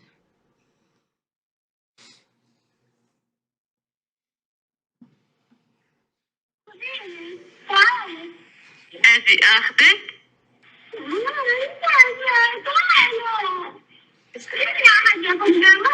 حبيبتي طيب أنا يا حبيبتي رح أجي أخذك. آخر ما سمعناه من الطاقم كانوا قد The part that wasn't in there, though, was the part when the bullets were fired on the car, and she was then left with 5 of her family members around her who were murdered. Her aunt, her uncle, and cousins. She called, and the operator asked, "How can we help you?" And she asked for them to send somebody. She's scared of the dark.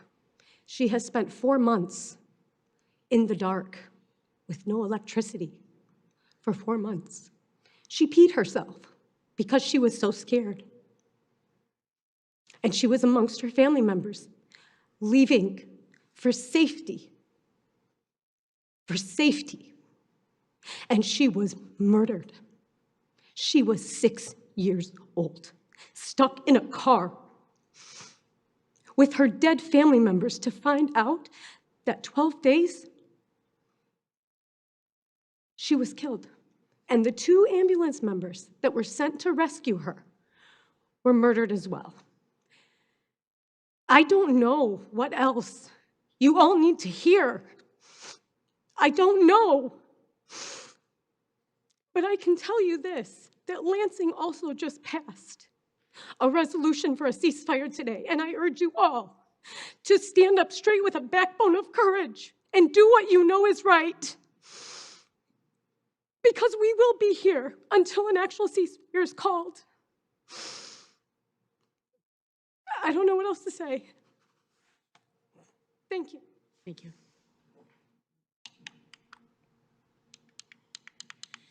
Good evening. Hi, my name is Hera Tariq, and I moved to Farmington Hills in 2020. My If you husband and I speak closer into the microphone, we'll be able to hear you. My name is We Hera want to Tariq. hear what you have to say. Thank you. My husband and I recently bought a house in December after renting for a few years because we love the community, location, and diversity of the city. We appreciate the opportunity of being here to share our concerns and hope that you will pass a ceasefire resolution for the people of Gaza to protect the innocent civilians in Palestine. Close to 30,000 Palestinians have been killed, and this is affecting much of the community right here in Michigan. Many have lost family members, and every day we hear of even more attacks on innocent civilians. We urge you to pass a ceasefire resolution to help put an end to this horrific situation. Thank you. Thank you.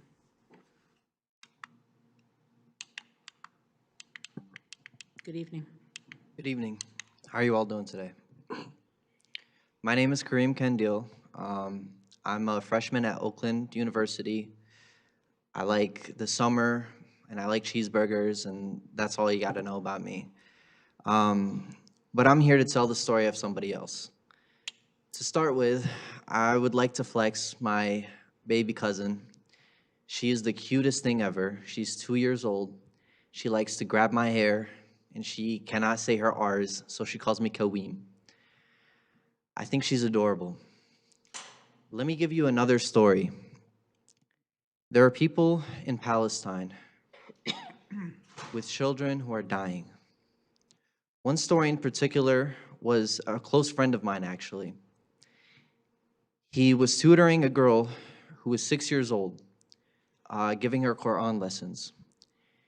And, you know, even with the circumstances, she was always happy to go, and it was always her favorite thing to do. And the last thing he heard from her was, "I'm excited to see you next time." But he never got a next time. He got a rude awakening from her parents, telling her that she died and that she was looking forward to next time. This is the world we're at now. I've never been an emotional person, but I think I can't help when this situation involves children. And I think you all can agree with me. I've also seen another story, a father holding his daughter dead, just like my baby cousin, same thing. And he was being told, "Put her down, she's gone, put her down." But he was just singing her a song, smiling. Would you be strong in that situation if you held your children? Would you be able to? I know for a fact that I wouldn't be.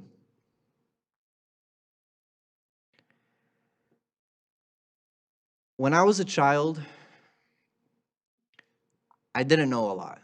I really was just looking forward to tomorrow. I was looking forward to eating my cereal. I didn't know anything. In fact, let's go back a year ago. I tell you how much I changed before then. Go back 2 years, I'll tell you even more. But let's go back 10, when I was 10 years old. I didn't know anything.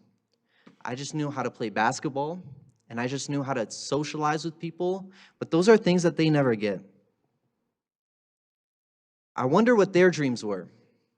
I know what mine are, and I know that many of you had dreams, and I'm sure that you've accomplished your dreams now. What could they have been? Doctors, lawyers, representatives? Could they have helped out? Could you? And the thing is, you can. You can prevent people going through this. You have the power that they do not. What if that was your child? What if that was you long time ago? We are the same, just born different. We all just have different circumstances.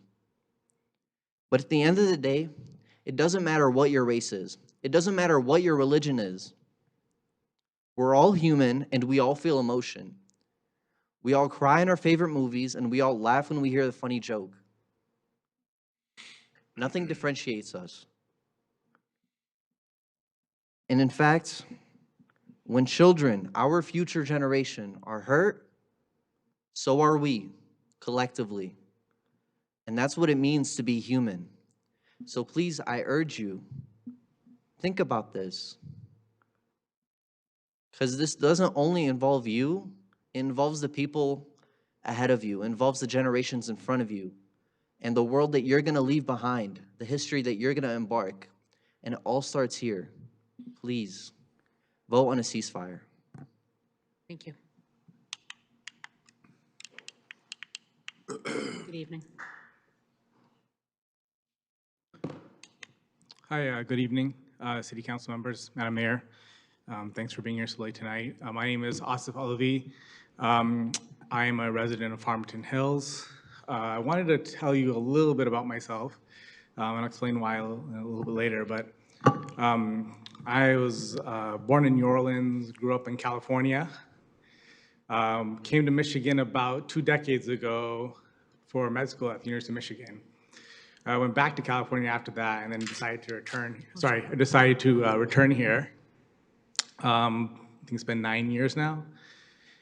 And my training was in a specialty called hematology, oncology. And I came here actually to embark on a career doing stem cell transplant, or more commonly known as bone marrow transplant. So that's what I came here to do. When I got here,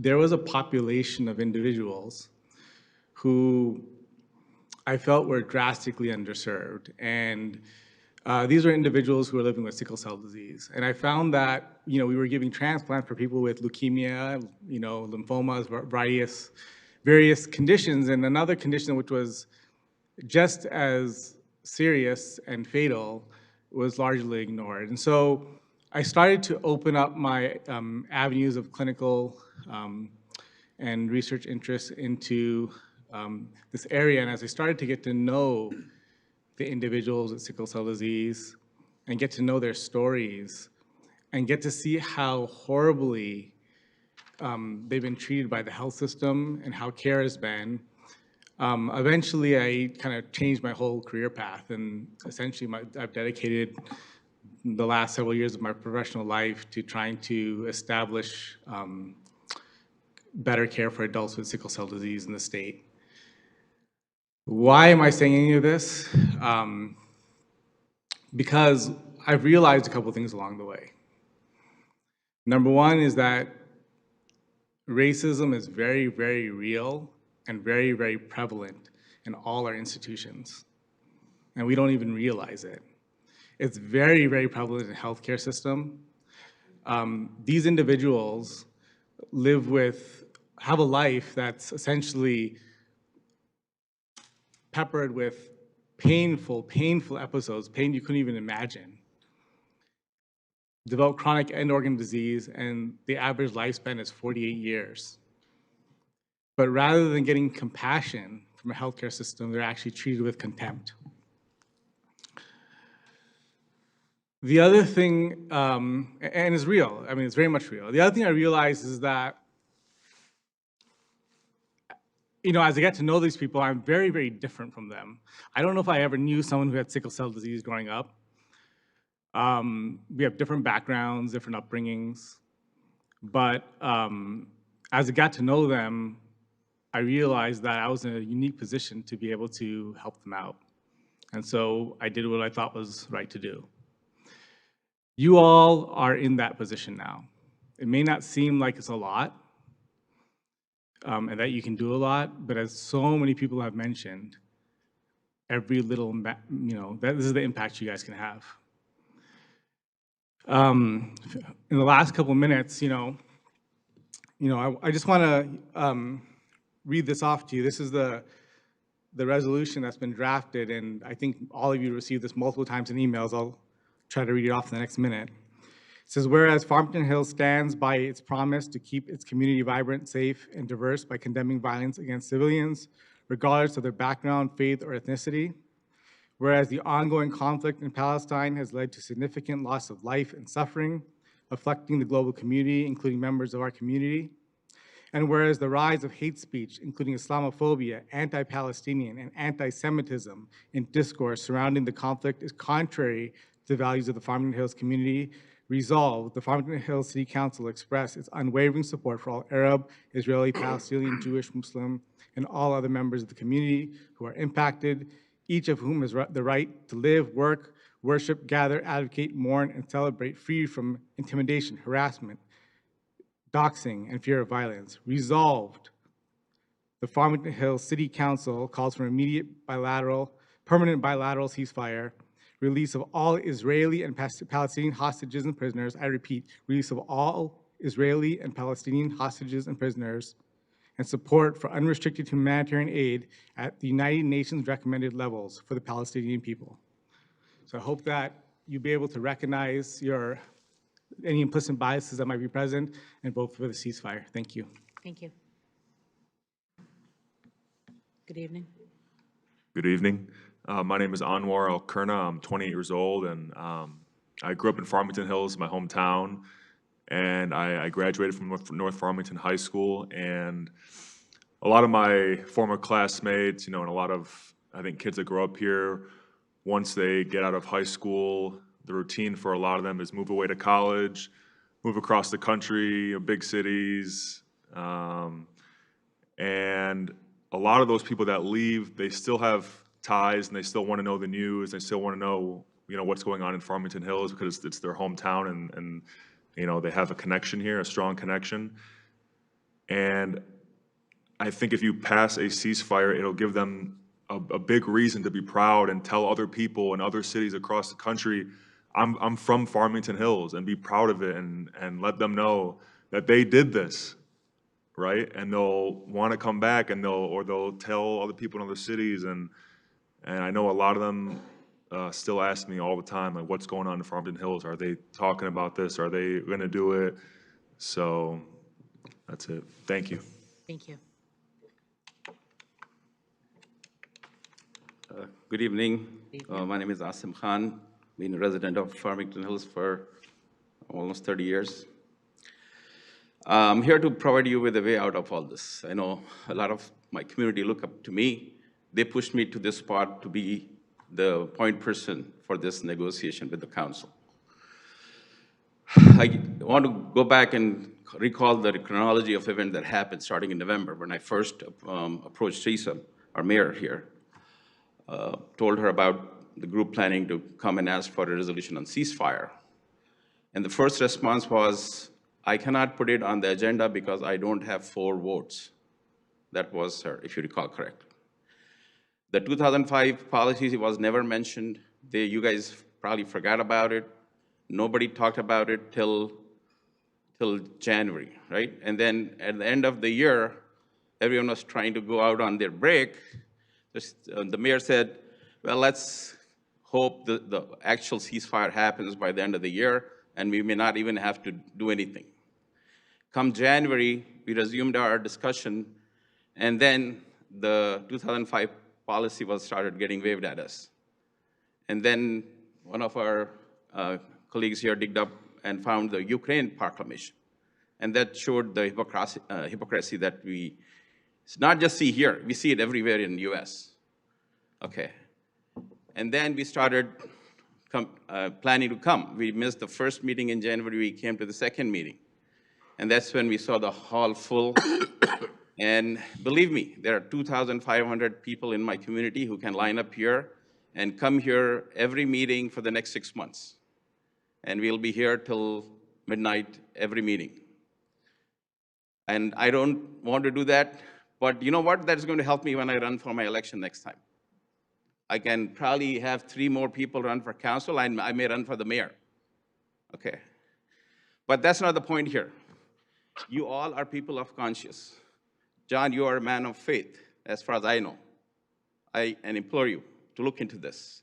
Bill, you have been our chief forever. I know when the first time I was moved to Farmington Hills, 93, I came to you with Harun al-Madin for an issue with my community at that time, and you helped us. Jackie, we know each other for so long. And Valerie, you are a Republican. You can be a good Republican. And Randy, I know you said you are not afraid of anyone. So what's keeping you back? And my mayor, you said you want to be the mayor of all. Today, with the passing of the resolution in Lansing and in Ferndale, we are close to 70% of the population who wants a ceasefire. I don't know what's stopping you from putting it here. Mike, you have been a friend of the community forever. So what I suggest you guys do, I know Valerie said we don't want to break the council. Well, this is even bigger than that. Your unity doesn't matter anymore. If you want to stick together, find some other place, do it, because this is not the platform to do it. I need 2 of you to put the agenda, this resolution on the agenda in the next meeting, and I need 2 other so we can pass with 4 votes. You can all vote in favor if you want, but I need at least 4 votes for this resolution pass on March 5th. Thank you. Thank you.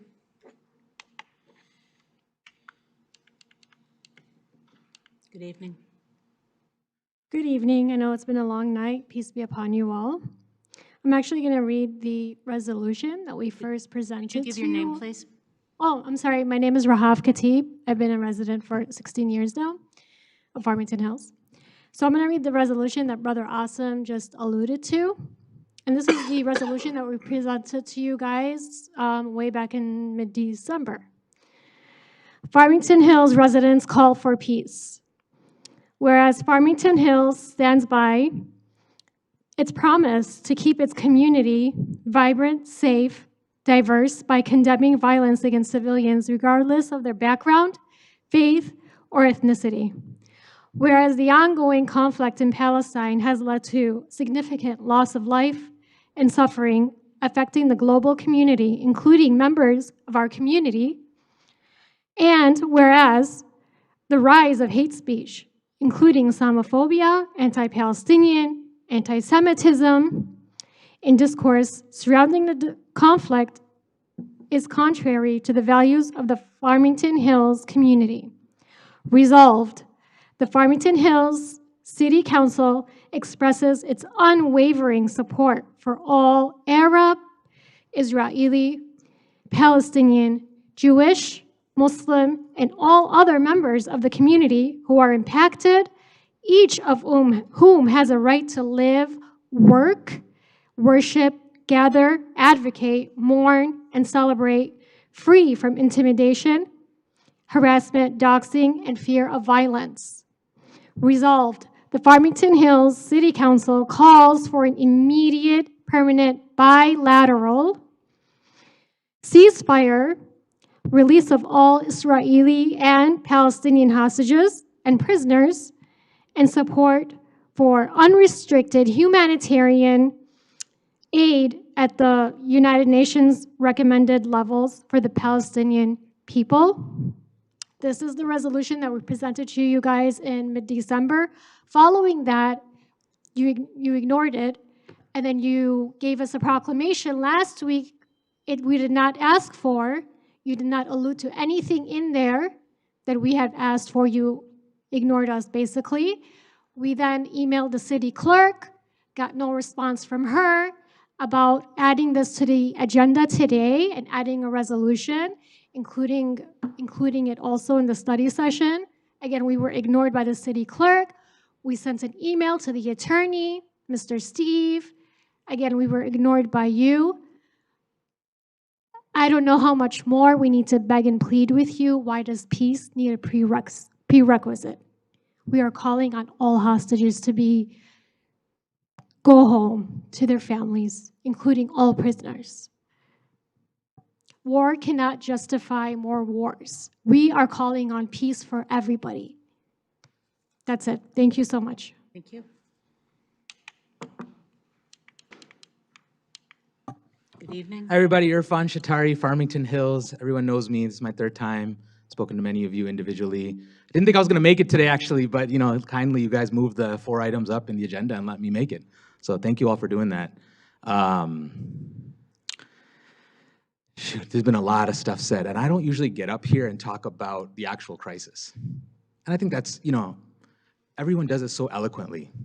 But the other thing is oftentimes when I start talking about these type of atrocities, I ask you to say, think about it. Think what you would do. Can't ask you guys to do that on this one. it's tough. You can look at TikTok, you can look at Twitter. The violence that's taking place over there is difficult. But you guys are council members. You say you really care about your city and the size and how things are going. So I've heard this word, Irfan, they're not budging. So I sit there and I think at night and today I'm like, how do I make them budge? How do I speak to them in the language that they understand? So how big is Detroit? Detroit is 140 square miles. Gaza is 140 square miles. Imagine that entire city of Detroit decimated by war, by bombs, by missiles, just destroyed. 140 square miles, the city of Detroit. But Israel says, go to the border. Border is where aid will come. What's the city? You've heard it many times now. You heard about it last night during the Super Bowl. They mentioned it in the news. If you watched it, Rafah. Go to Rafah. How big is Rafah? 40 square miles. It's pretty large. You know what else is 40 square miles? Just about the city of Farmington Hills. It's about 38 square miles, right? And they told 83,000 people in population, hopefully 84 if that condo development gets passed, right? There's 1.6 million people in that space right now. They've told all the civilians to flee. And then they start bombing it. And 8 Mile moves up to 9. And 9 moves up to 10. 10 to 11, where we're at right now, 11 Mile, gone, decimated. 1.6 million now, between 11 and 14. We're taking out 12 Mile as well. We've decimated it. Tanks are there. They've pushed everyone now into what? These 2 miles, 12 Mile, 13 Mile, and 14 Mile. 13 Mile, let's take it out also. And what are we left with? The gateway of our city, where there's a shining Myers, and you stick 1.6 million people in there. They're taking refuge in your Myers, guys. That's how difficult this is. I can't ask you to imagine the atrocities, but maybe I can have you imagine the size that we're speaking about and the population that we're speaking about. So hopefully that makes you all budge. I'm frustrated. I've tried, guys. Like, all of you, I've met with you individually. You're good people. When I meet with you, what's the first thing I say? You heard from me. I want to hear from you. And you guys do. You share your thoughts. You share how you feel, what the city can and can't do. I've emailed the city attorney, city clerk, you guys, Irfan Shatari. I've emailed you guys all. I haven't gotten any replies. Frustrated, guys. And Asim came, he gave you guys a timeline, so I don't want to break down the timeline for you. But it's time for courage. It's time for compassion. I don't even know how to get this stuff on the agenda anymore. There's like 3 things on your website. Have 2 city council members email the mayor. 2 of you, please email the mayor. Tell her to put this resolution on the agenda. No. If you want an item on the agenda and you're a member of the city of Farmington Hills, email the city clerk. Fine, I'll email the city clerk. And the assistant city clerk, we'll throw Karen in as well. Who's a great person, by the way. Solved a lot of property issues for us. Didn't even get it on the agenda. And then the mayor gets to put it on the agenda. So Teresa, put it on the agenda, vote for it, guys, and let's move on. We worked on the proclamation. It was rushed. It was watered down. You just had to send it to me. I would have made 3 edits for you all, and we would have had a celebration last Monday. But you didn't want to do it. I haven't figured it out. Show some courage. Show some compassion. You guys are compassionate people. All of you, show some compassion. Am I the last speaker? The public comment ends. And you know what comes after public comment? Members' comments and announcements. We've been here 3 meetings. There's been no compassion shown from any of you. I'm the last speaker. There will be member comment and announcements next. Please show some compassion. Have a good night, everybody. Thank you. Okay. I guess next is member counts or member comments, isn't it?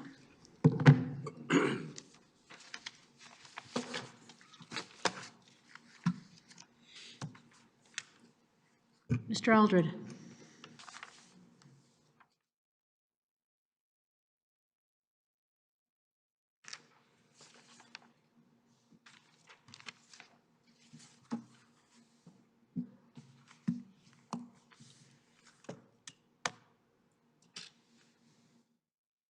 I'm just going to say thank you for coming out, saying what's on your heart. It's important. I appreciate it. At this time, I don't have anything else to say. Thank you. Mr. Dwyer. I think I just echo what John just said, that we certainly appreciate hearing from you tonight. We understand your concerns, and just follow through as far as coming back. Thank you. Bolower. I heard you.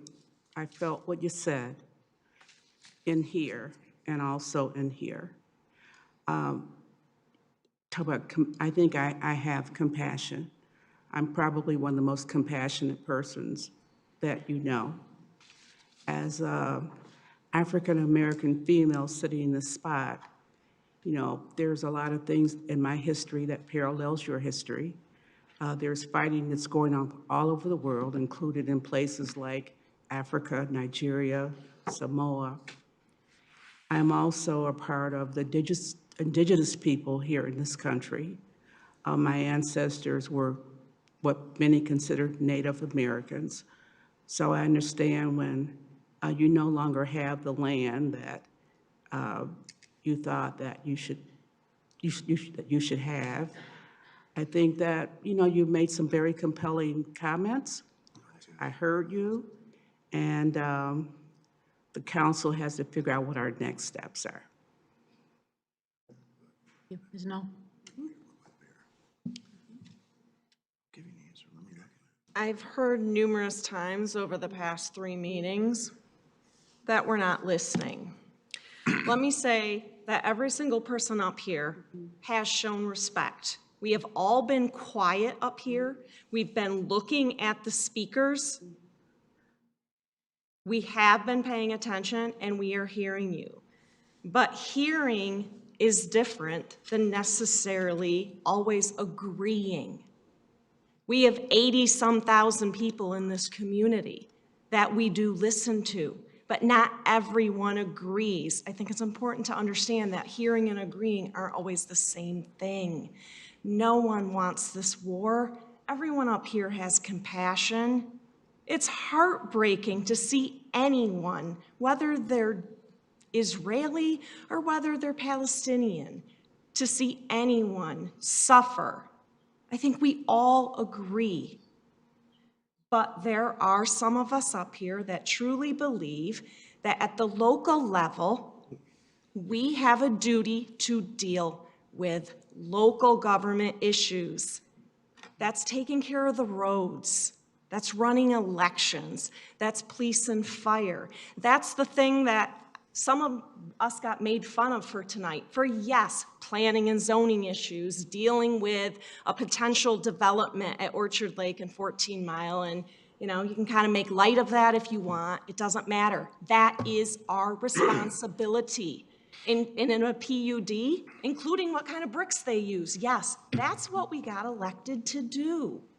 So, I mean, yes, we have compassion up here, but not all of us believe that it is our responsibility to tell other governments how to run their countries or their territories. It's, we were elected to deal with local issues. So it's a tragic situation. We all grieve, we all feel horrible. No one wants war anywhere in the world. But, and I've also heard that you can make a difference if we just pass more and more resolutions. I think I told you this, Awesome. Listen, these resolutions at the local level, they don't make the difference. Netanyahu is not concerned about these local resolutions. Our senators and congressmen and women in Washington, D.C., They are not changing their support for Israel as our ally based on these local resolutions. So again, we can have a difference of opinion on that. But we are listening to you. But I think many of us feel that we need to stay in our lane, which is running the city efficiently and effectively. Dr. Bruce. Wow. The hours are very late, and we still have more business to do. I guess I'm just going to say that, yeah, we all care up here. And for people to malign us, to say that we don't, just because we don't necessarily agree, is, I just think, dishonest. I think that, you know, a number of us, not all of us, sat down with representatives to try to hammer out an understanding. And that didn't go anywhere because I think there was just more misunderstanding from it in terms of what we were expecting, what they were expecting, and it didn't work out. This region has been at war for thousands of years, just about.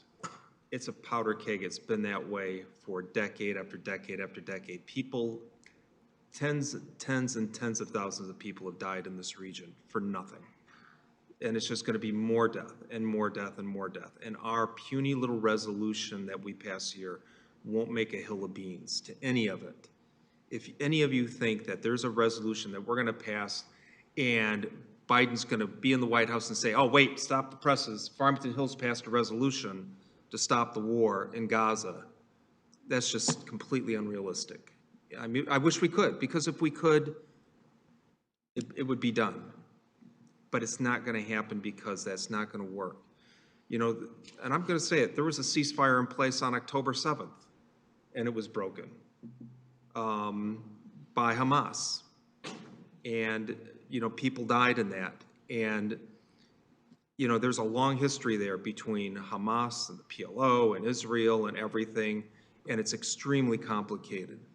And for us to stick our necks into it would be, I think, inappropriate. And our power and authority stops at the city limits. And that's exactly what we take an oath to do, is to uphold the laws and the ordinances of the city, not the state of Michigan, not the county of Oakland, not the United States, but the city of Farmington Hills. And, you know, we can't make international policy here. We don't get into debates about capital punishment and abortion up here on city council. We stick to our lane, and that's why the city of Farmington Hills has been such a well-run and well-managed city since its existence, since it came into existence in 1974. And as long as I'm up here, that's what I'm going to continue to do, is to make sure we are that city that everybody does want to be here to live in, because we provide such great city services and we provide a very safe environment. It is tragic what's happening over there. People on both sides are being murdered day after day after day. But us sticking our necks into that is just not going to help them, and it's just going to complicate the issue here and cause, I think, even more division in the city, and that's not something that I want to take the risk on. I'm not going to get into what the 2005 resolution was for, what the differences are between the Ukraine resolution that was passed a couple of years ago. We don't have time for that here. But there are differences. We talked about that in our meeting with the representatives. And again, disagreeing does not mean not listening. You know, we have listened, and we can disagree like adults do when there's a difference of opinion, but it doesn't mean that we're not listening. So those are my comments. Mr. Bridges? Yes, I just wanted to say thank you for coming here for the last 3 meetings. Appreciate all your comments and feedback regarding this issue. I know it touches your heart, you know, in a very personal way. And, you know, I feel as an African-American male, and knowing the history of the United States in regards to how African-American citizens were treated across this country for more than 400 years, I have a special kinship for people who have been going through these type of experiences more locally, regarding the fact that we have a diverse community in Farmington Hills, a very diverse community. It's part of our responsibility to represent everybody. And I strongly believe that, that we can be a well-run city. We can be a very effective city. We can be a fiscally well-run city and attract developments and everything else. But at the same time, we have to also express the sentiments of our residents too. And I think that we should try to look for a path to allow us to do that. And I don't know what that path is, but there has to be a path going forward. Our citizens in this community, I mean, you come here on a regular basis, but I know other people in our community that are non-Muslim feel the same like you do, same way you feel, okay? So I'm not of the belief that this community is not going to be supportive of a ceasefire resolution. I'm not of that belief at all. I believe that the citizens in this community have demonstrated that they are fair-minded people that can represent everybody. Everybody in this community who moved to Farmington Hills always say, we moved because we want a diverse community. They moved here because they want to be around diversity. So it's not just about diversity, it's about equity too, and fairness.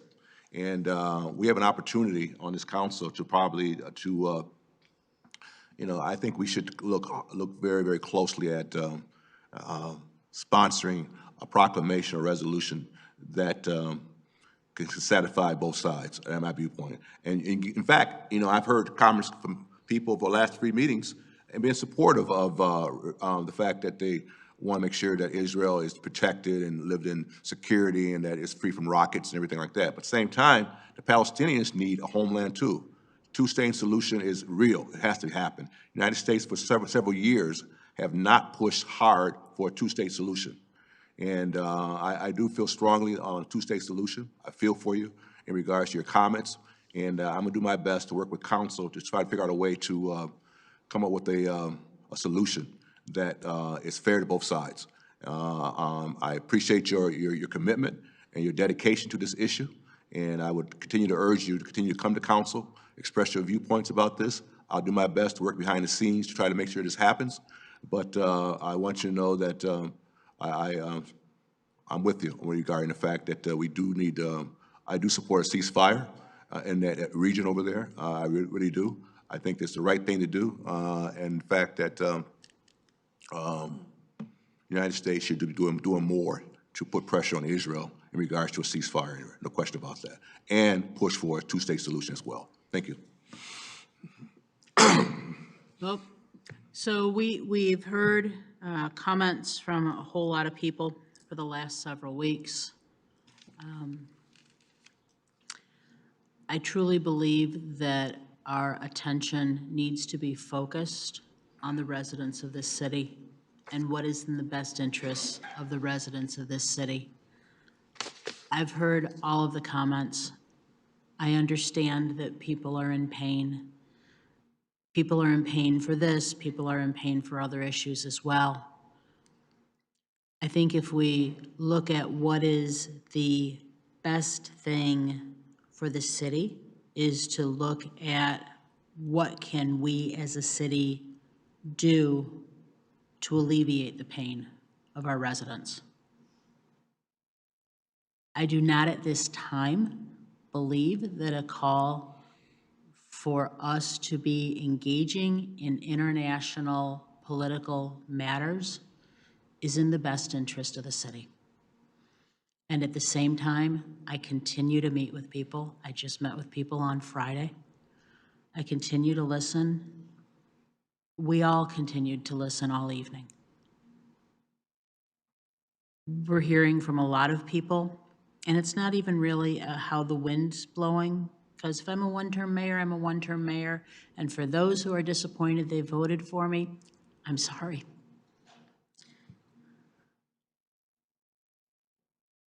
But I'm going to do what I believe I was elected to do, and that is stand for all 83 or maybe now 84,000 of us in what's in the best interest of the city. And so we will continue to have conversations across council. I appreciate that people are going to continue to let us hear their point of view, and that's where we are. I have a coffee hour scheduled, I think, for the 17th. There's going to be a walk the track thing, take a walk at the Hawk with the mayor on the 20th at noon.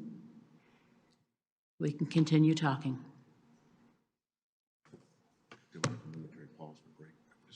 We're going to just take a pause for just a little break here.